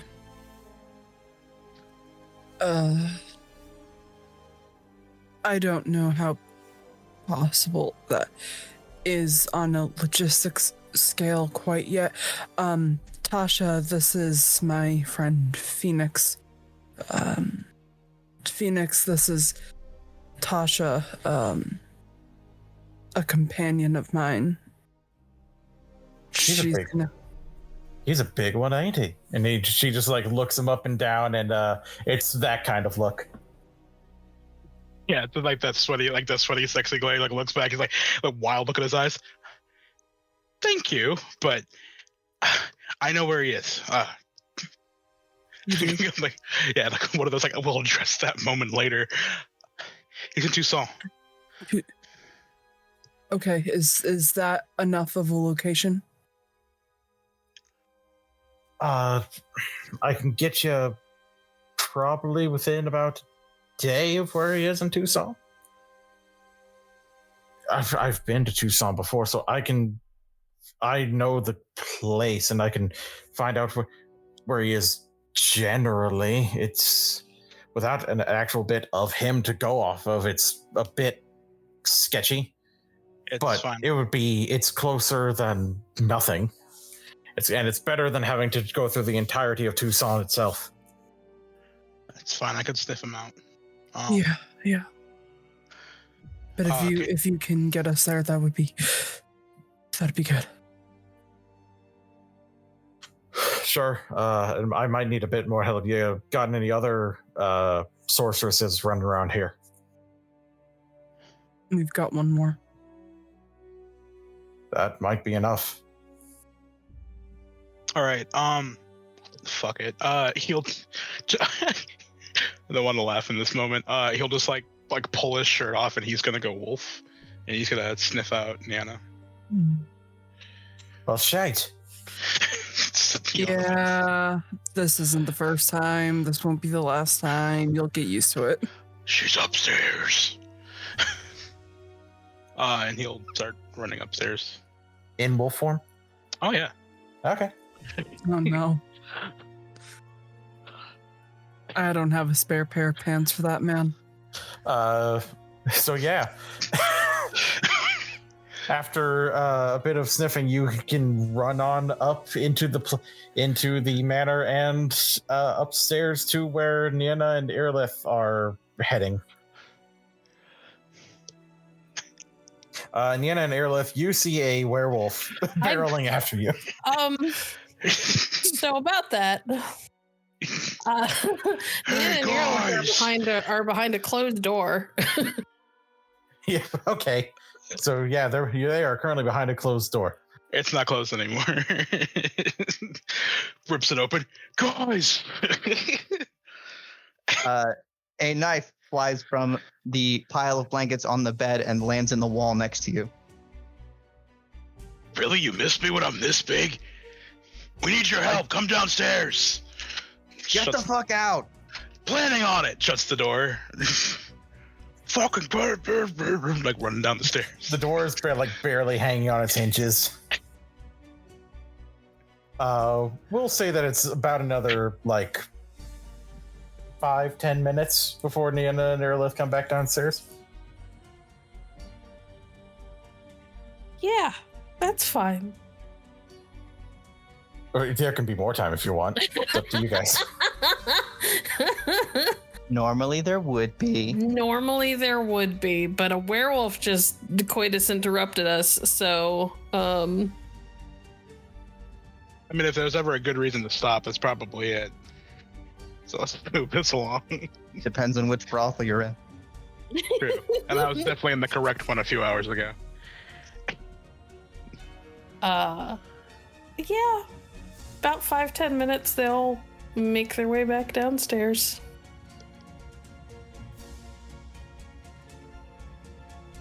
Alrighty. What? Not the attitude, we're fucking busy. So will we, but what do you want?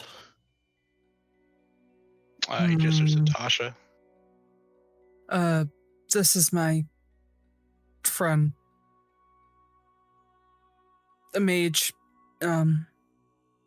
specifically keen on tracking and transporting. Oh shit, Nienna. Good to see you again. It's been a while. Sure. It has been some time. You look good. So do you. Apparently you were busy. Sorry about that. Well. And she glares at Nienna and then glares at Irileth. He looks pretty frustrated with Fenix, but otherwise in high spirits. Nienna just looks placid. She's put on that complete I'm at court mask. What can I do for you? Well, it's good old Brynnhilder said here. I can track things, track people, track witchers if need be. We'll do it, find him. I see. And we know where the witcher in question is? He's retired in Tucson. Tucson's a big place. Phoenix, I can open a portal, but unless I know exactly where I'm going. With it, Tasha That's can why put I it with brought her. Tasha. Sorry. I've been to Tucson. Great place. If you just give me a little bit of time, I can get you generally where he is. She'll kind of hold up her hands, by all means. And it is about this time that Siegryn comes bursting in through the door. Oh, gang's all here. Yes, just got back from dealing with the messenger, so he's on the way. Did anybody else get visited by our man of the hour? Yes. Oh, God. Oh, good. All right. I'm not the only one included in the trouble then. Yay. So he went to see Irileth, Brynnhilder, and you. So it seems. All right. Phoenix, did you get a visit? We don't have time for this. How long will it take to open the portal? Opening the portal doesn't take long. It's more knowing where I'm sending it. Well, he knows that we're looking for Geralt. You realize I don't have time for this as a longer sentence than yes or no? I think the woman who's trying to help us has something to say. Thank you. The actual ritual to find out generally where he is, again, without any actual piece of him, might take a little bit. I could probably send y'all tomorrow morning. I'd have to be focused on getting focused on where he is. It like you said, Tucson's a big place, and I need to scour through all of it for a sign of him. Can I help? You can. It would take the wear and tear off me. Wouldn't help with how long it's going to take. But again, if I can do this without threatening my brains to come pouring out from my nose, then that's great. I can do more than help you. I can bolster you. Solomon? Yes. So I know that ley lines have a specific element tied to them. Yes. I'm assuming her spell is mixed. Yes, it is a mix of earth and air. If I can find her in earth or air ley line, would that help with her spell? Yes. It would make it so that it would be easier for her to pull it off. She wouldn't have to worry so much about hemorrhaging from overexertion. Okay, cool. Then in that case, I would like to cast Locate Leyline. Detect Leyline. Okay, go ahead and cast it.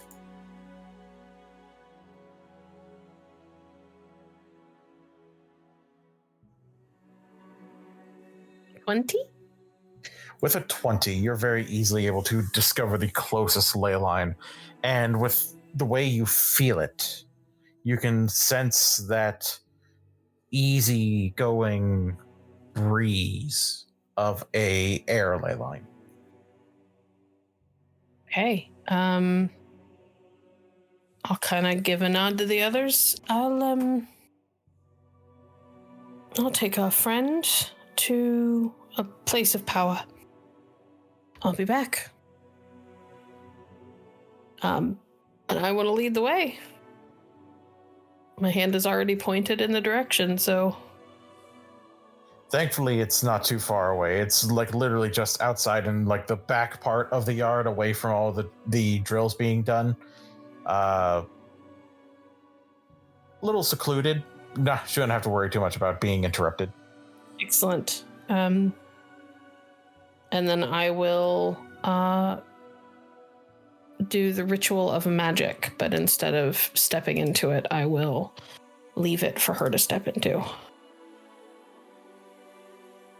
Fair enough. Do the roll for me, please. 25. Alrighty.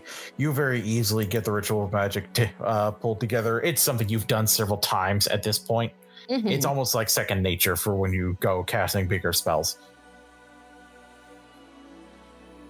And yeah, right. She will step on its side and begin putting out various candles that look to be made of different types of wax and tallow, and begin focusing and chanting, and you can feel the magic flowing as her eyes seem to almost take on this color of like the sky from where they are originally a bright green.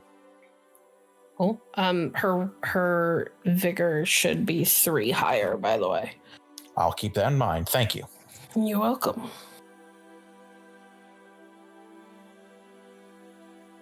I will hang out nearby just to make sure that her tapping a ley line isn't going to kill her. Yeah, give me a mage training roll, please. Okay.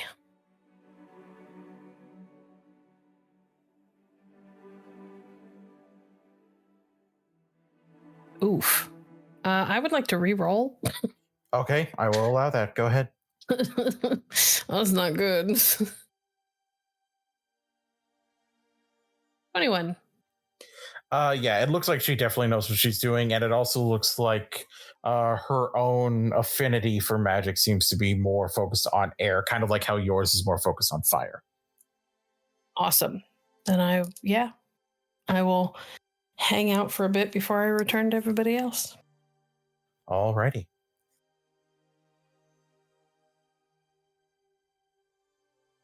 All right.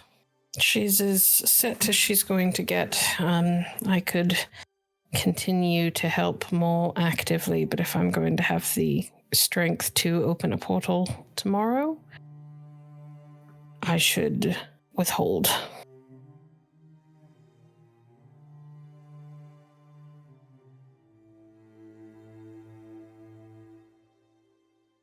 All right, then. I'm going to go outside and keep an eye out. And he'll just stalk outside to the foyer and start heading into the woods, and he'll start patrolling, listening. Okay.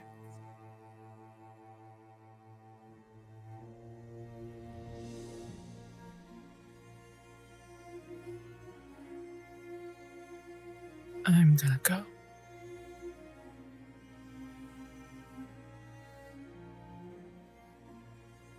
And she takes her bag and goes to just sit in like a field and begin to meditate. I would like to follow Brynnhilder. Okay.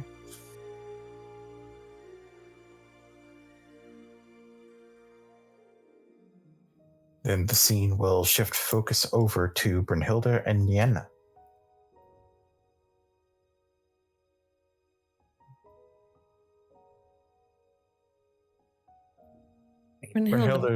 Brynnhilder, you find a decent little field, not too far from the estate, but enough to give you a little bit of privacy with Nienna that you felt following you.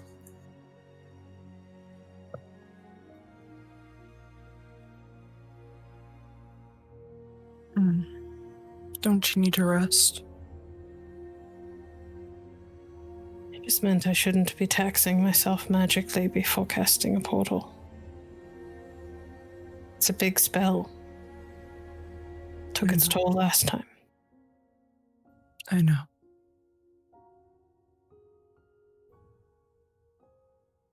That's why I called in a favor.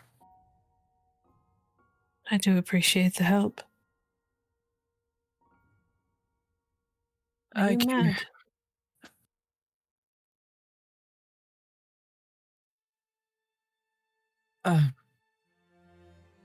No.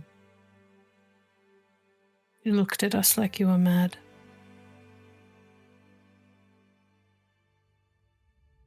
I just don't think right now is very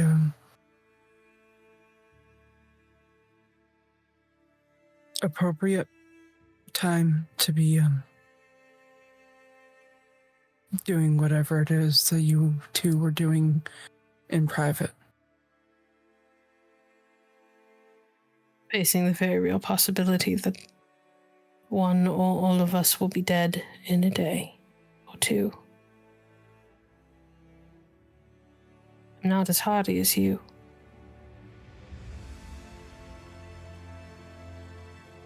Doesn't take nearly as much to kill me as it does you.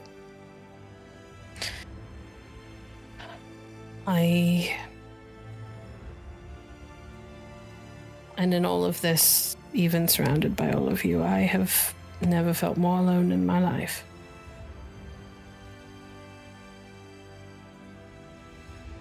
I'm sorry. I didn't mean to upset you. I just wanted to feel close to someone.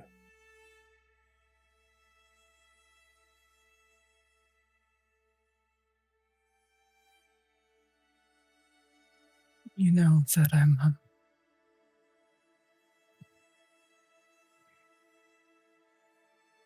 you could have came and found me. You were busy. He found me considering doing something reckless.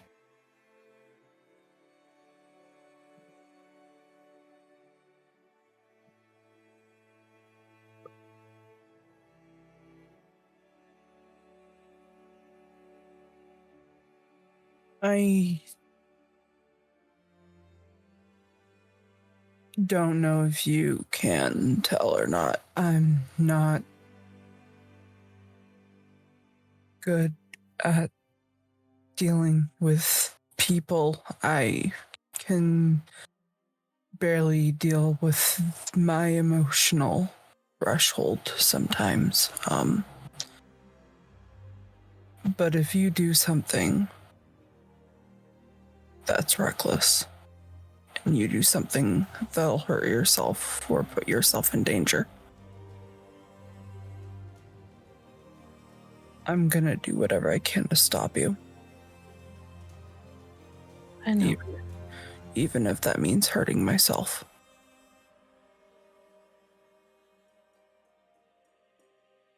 I know.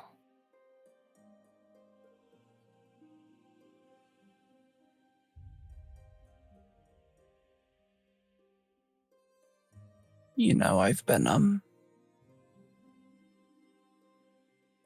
we've been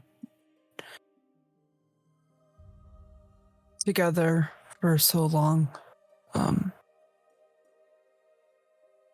It's hard to not feel protective and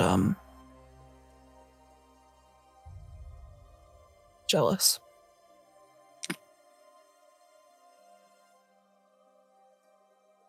I'm sorry. I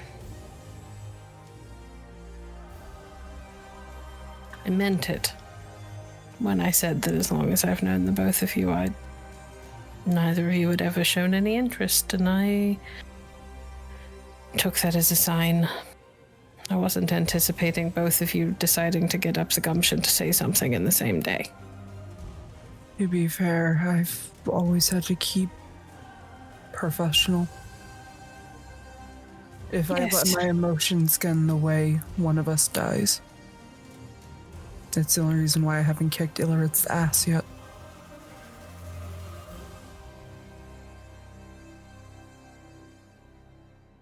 I would say that that's almost a fight I'd like to see. However, I kind of need you both alive. So maybe later, when all of this is said and done, and you two use blunted weapons. It won't make a difference in my decision, but it'll be fun to watch. You're both very impressive. Yeah.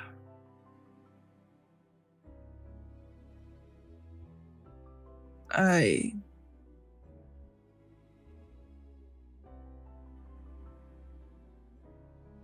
meant it when I said, whoever you end up with, as long as you're happy, that's all that I care about.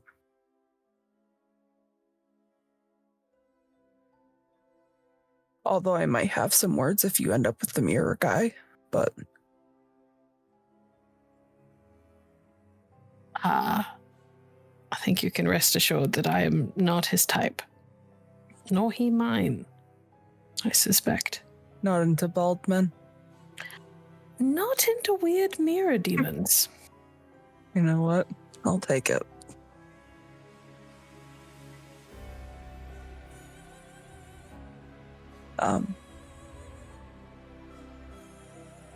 And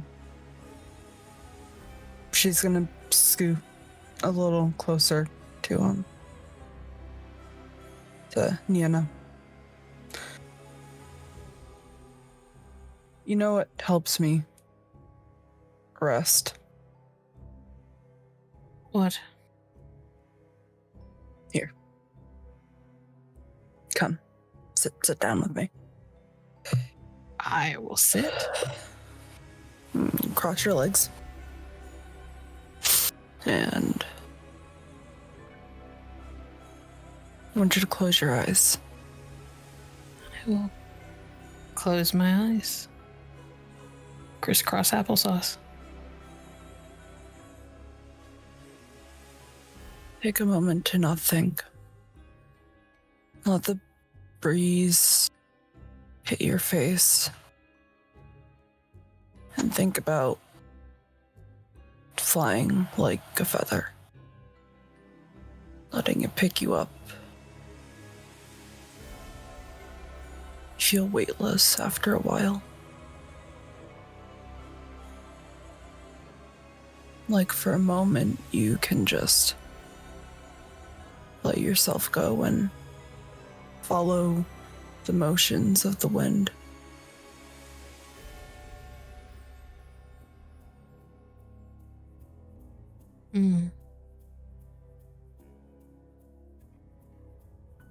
There's something about being as free as a loose feather and allowing yourself to just feel in the moment.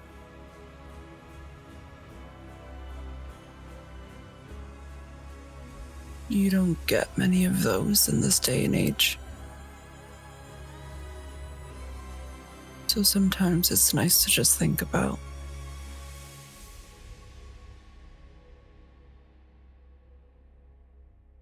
to be free. It is a nice thought.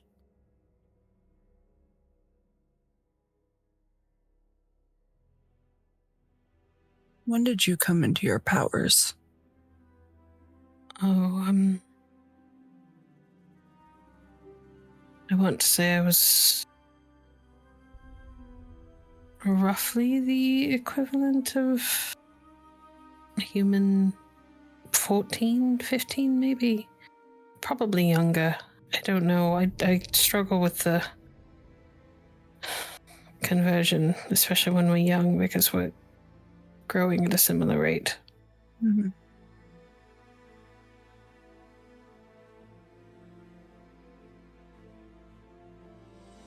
Do you remember how you felt when you were able to successfully cast your first spell?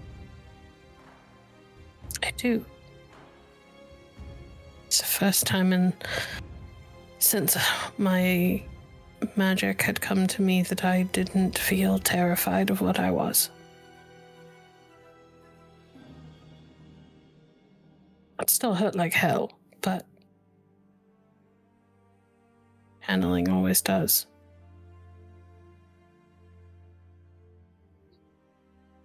Sometimes the key to allowing your body to take on more is to go back to that feeling. That feeling of not being afraid for the first time.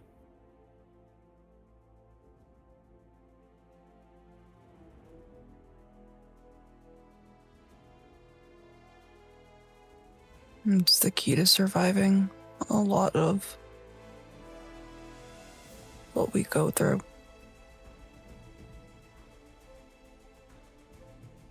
That first time you feel fearless.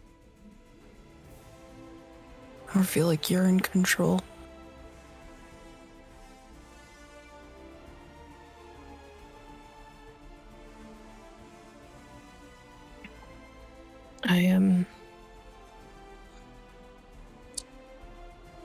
When my magic first came to me, I burnt down a building.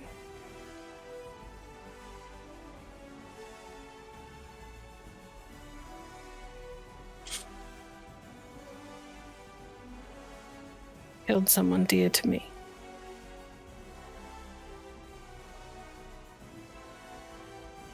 And because we lived away from others in a nice secluded little area, I slept in the burnt out husk of the building because I had nowhere to go.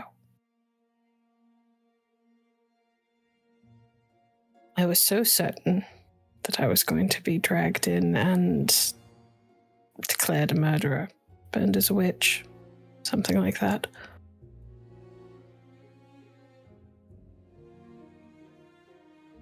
And all I can think about in all of this is that there's another life on the line because of me.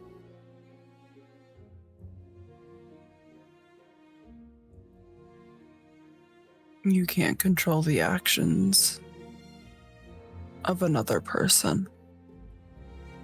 No.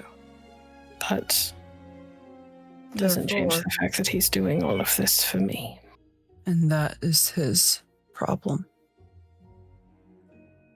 He That wouldn't is- be doing it if I hadn't told him what I told him years ago.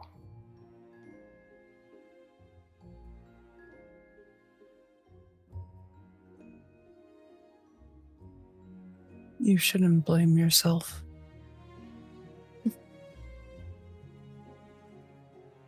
Well, Men do stupid things all the time for women that they care about.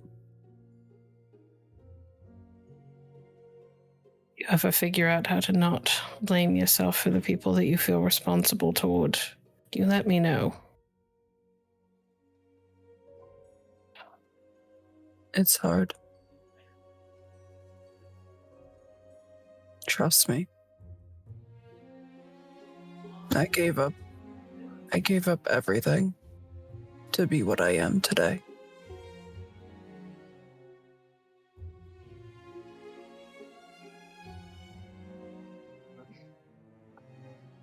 And I still blame myself for it.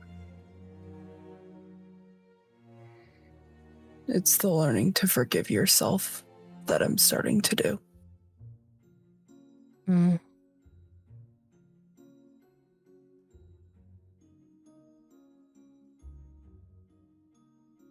I was not supposed to be a witcher. Most women who attempt don't make it. Most men who attempt it don't make it. The threshold's a lot smaller for us. Yes, I suspected as much. Which seems odd. Have you ever seen a man with a cold? Helpless. Absolutely. Are you Utterly serious? fucking helpless. I was the top of my class and still had to play maid whenever one of them would fall ill.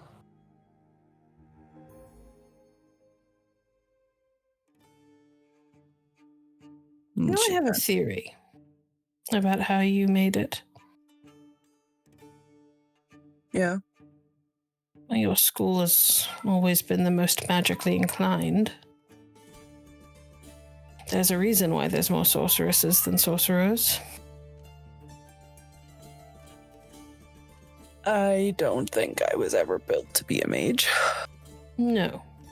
But you are better able to use your science and cling to that part of what your school is better than men can be. No, I was. It's a little bit more hard for me to do it nowadays. Mm. And at this point, for the first time, she takes off her right glove and exposes her hand, which is burnt and cut up, and her fingers are all crooked. And it looks like that there was acid built all over it. What happened? Men don't like to play nice when you show them up in battle. You kill them. I tried. So some of them are still out there. Probably. Good to know.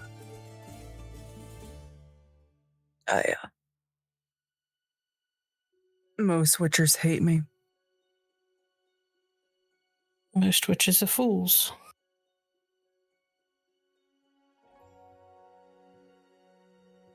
Most witchers are afraid of me too, so.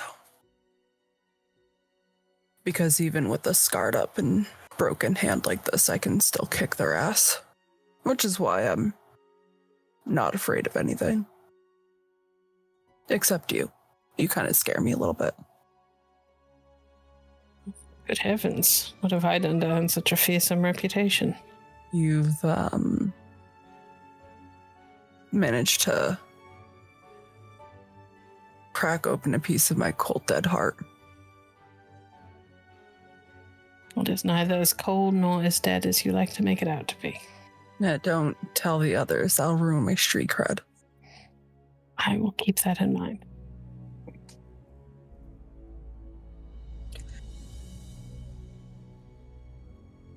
I should get back. Oh, yes? Before you go,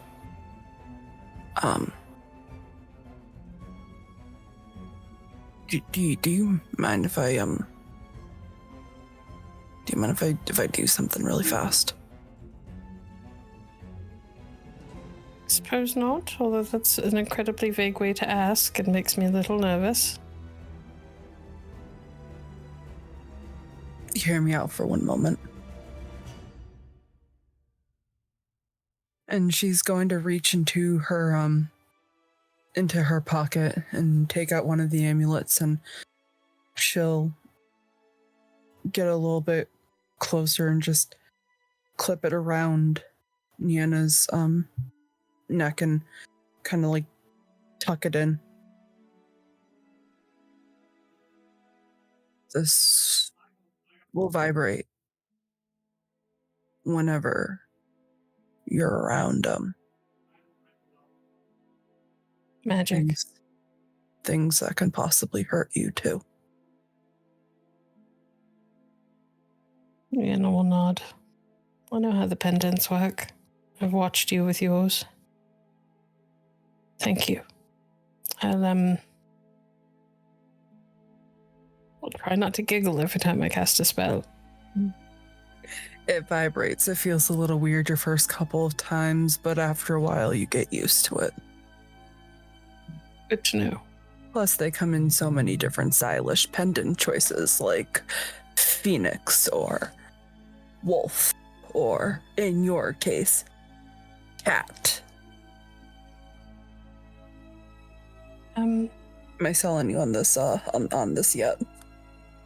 Nienna sort of looks down. Nienna sort of looks down at the pendant and frowns for a moment as you say that. Is this the one? Did this belong to the one that came for me? No, that one's the one of the guy that we have in a prison cell. Okay. Yeah, don't worry. Thank you for not making me wear the morbid one. No. Don't worry. I'm not gonna do that to you. I'm not. I'm a bitch, but I'm not that bad. All right. I'm going to let you meditate. I'm going to go back inside. Make sure that they're not, I don't know, trying to plan how to kill the mirror demon that is unkillable. Because Irileth doesn't want to listen to me that I don't think he is killable. Apparently he tried contact poison. Your potential boyfriend's an idiot. You know, she'll kind of shrug a little bit as she stands up.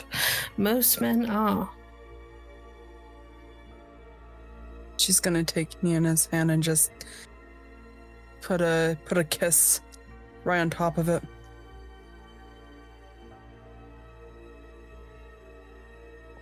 Nienna will lean down and kiss Brynnhilder, like on the cheek, but like right on the corner of her mouth. And then she's just gonna move her lips to just go for the kiss.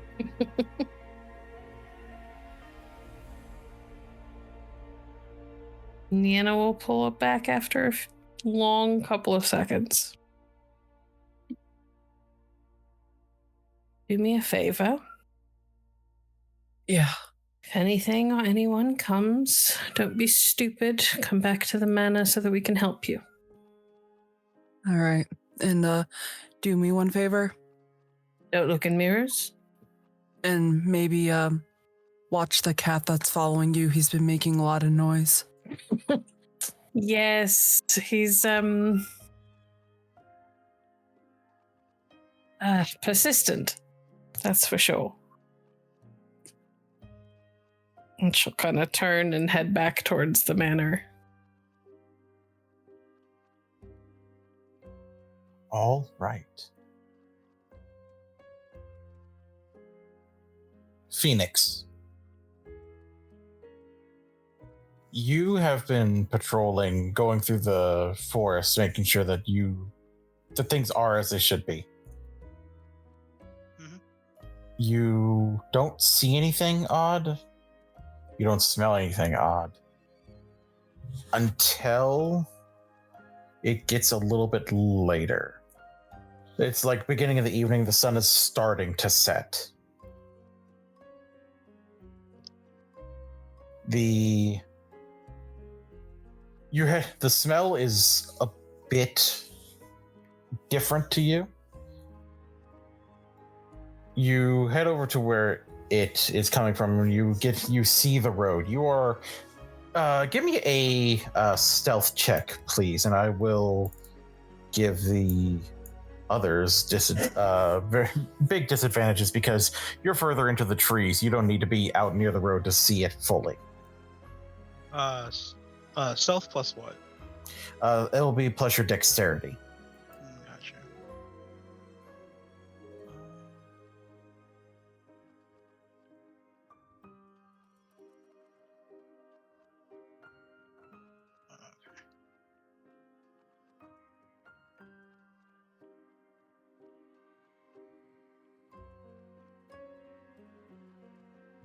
Okay.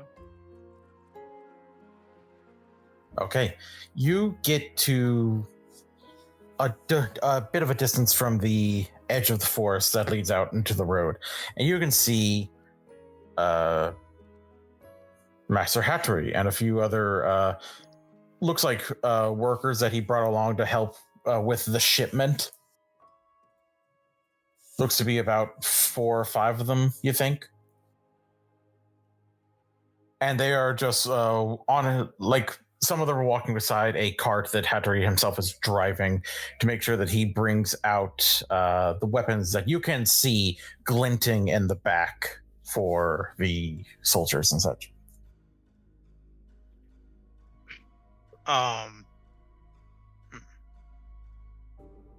But there's something odd. Since you have removed the pins from yourself, you know Master Hattery's scent because your senses have come back to you. It smells like him, but there's an odd tinge to it, something wrong.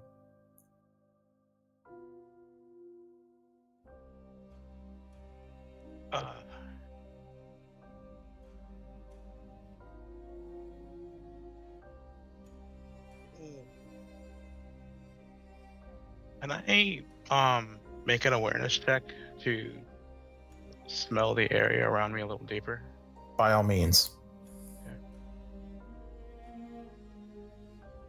25. With a 25, you can smell the area around you. It has that intense scent of nature of the forest, of dirt and so on and so forth. And you can smell, and there's still the scent of the people. And you focus on what's wrong with the scent of Master Hattori. And it's that same tinge in the workers as well. Does it remind me of the changeling we found? Remembering back to your senses that were more deadened back then because you still had the pins in you, it has that same kind of tinge, yes. I fucking watch. She's having a horse, right? It's like a cart that has several things in back, and it is driven by a horse, yes. All right. I am going to do it. I do best. I am going to this is what he's built for. And it's how dark is it? It's not to the point where people would start needing lanterns, but it's getting darker. It's like later in the afternoon to evening, maybe about like 4 or 5 o'clock. Okay. It doesn't really matter then. He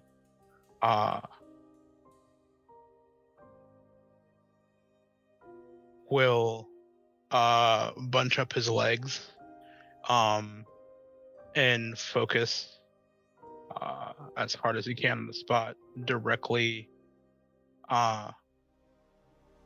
beside the horse and leap as hard as he can directly next to it, and he's gonna let out a howl as loud as he can.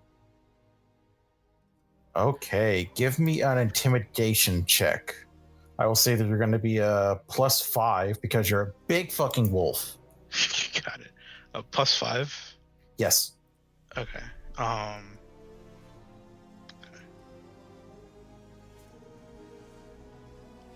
That's actually going to come in handy. A little happy I did that, actually. Intimidation, and that is just straight up charisma plus intimidation plus what? Willpower. Oh, perfect. Okay, that's just the same roll. Holy shit. Cool. Gonna re-roll that. You need 2 points of luck to re-roll a roll. Ah, well, never mind then. I need you to roll me another d10 for me, please. Sure. 7. Okay. So it has been a long time since you've had the intense howl that you've had to do. And earlier today, you felt your human and wolf entities inside of yourself. That mix of the two being separated forcibly. So when you start to howl, it kind of gets caught in your throat a little bit. But you manage to then let it out, and the horse rears up and is very much spooked. And the workers all look at you, and they are stunned for a moment, as is what has the appearance of Master Hattori.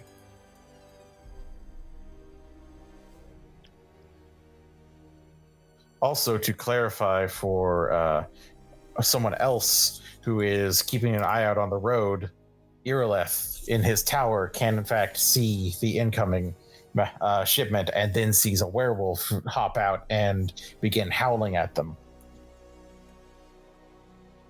A similar werewolf that he's seen before. He knows that this is Fenix. Retrieves his bow, calculates distance. Alrighty. I think the last thing they all hear is just like, "How dare you steal his fucking face!" before leaping at the driver. Actually, can I roll to see if he loses it? Yes. Give me a roll of. We're going to say that this will be a willpower save. So you're going to click on willpower on the actual willpower stat. You're going to be rolling this at a -6 because of just the sheer audacity of it. Right. And also, everyone else can hear that howl and hear the horse whinnying, even from where inside the manor or from elsewhere. That'd be a 1. I mean, well, the target number was at -6, so you would have had to roll under a 4. You didn't, so wait. Roll a 4? I'm confused. To succeed, your willpower is a 10. Yeah. So the only thing that would have failed would be you rolling a 10. And when I said roll at a -6, I was meaning like roll at your willpower -6. So it'd be trying to roll at as if your willpower was 4. Okay, so let me re-roll that. So you rolled it right. It's just that your roll was a 7 and you were trying to get it under a 4. So you're losing it. Yeah. Okay. Cool. Yeah. I was sorry. Yeah. No. He's gone. Yeah. There's my character sheet. Have a good one, GM. Best of luck to you. I will still ask you for the rolls, but for the time being, until you collect yourself, the wolf is going to be deciding. Mm-hmm. Okay, then. And as I said, everyone was able to hear that howl. What is everyone doing? Other than Irileth, who is working to calculate distance. Nienna's looking for a place where she can see what the fuck is going on. The closest place would probably be closer to the road or down the road. Well, she was walking away from Brynnhilder, so I imagine she's just diverting instead of going inside. Yep. Siegryn will go ahead and run out and see what the hell's going on in here. Out here. Yeah, out here. Irileth is on the balcony outside the master bedroom and shouts into the courtyard below. Fenix is attacking a caravan! And point towards the road. I'm running in that direction, but I look confused as to why. Same. Yeah. Does it seem like it's on purpose? Human perception? Question mark? Yeah, I think it'd be human perception to determine the nature of a howl. Irileth's response is, what's it called? Someone who keeps dogs? Houndmaster? I am not the Houndmaster! And what is Hilda doing? I think she's gonna get up, sigh to herself, and take out her silver sword. And she's just gonna start running over to him. And setting up her hand to do a magic trap. Okay. I would like everyone who is moving to please give me a roll of 1d10 plus your speed.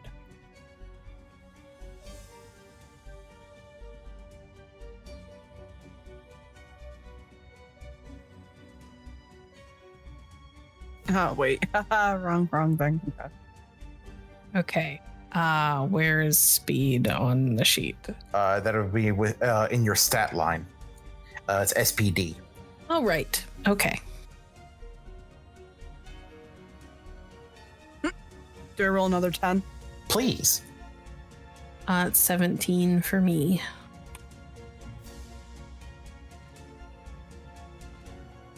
$23 for me. All right.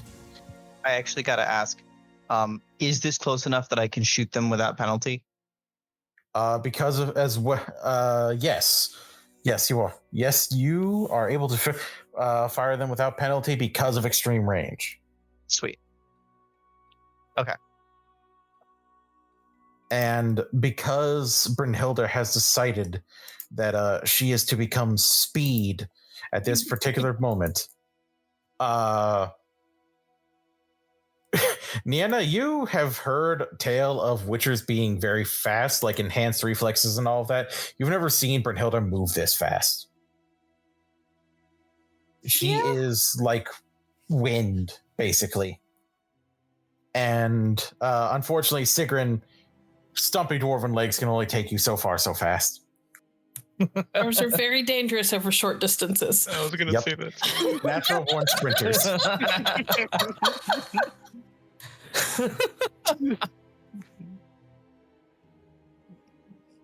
And Brynnhilder, you come to this scene and you see what looks to be Fenix's master being torn apart.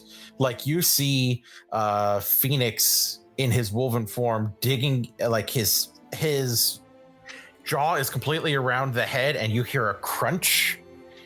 And he uses his hands and just tears apart the torso and midsection and legs into just a bloody smear all over the cart. And you can see that the workers that were standing by either side of the cart look to draw blades, and you see that glint of silver on their blades. And you see one look to you, looking afraid, but then grinning and says, "Perfect." And before your very eyes, he shifts, and you are looking at your own face in your own armor, carrying the sword as you do. And with that, we are going to save the fight for next week.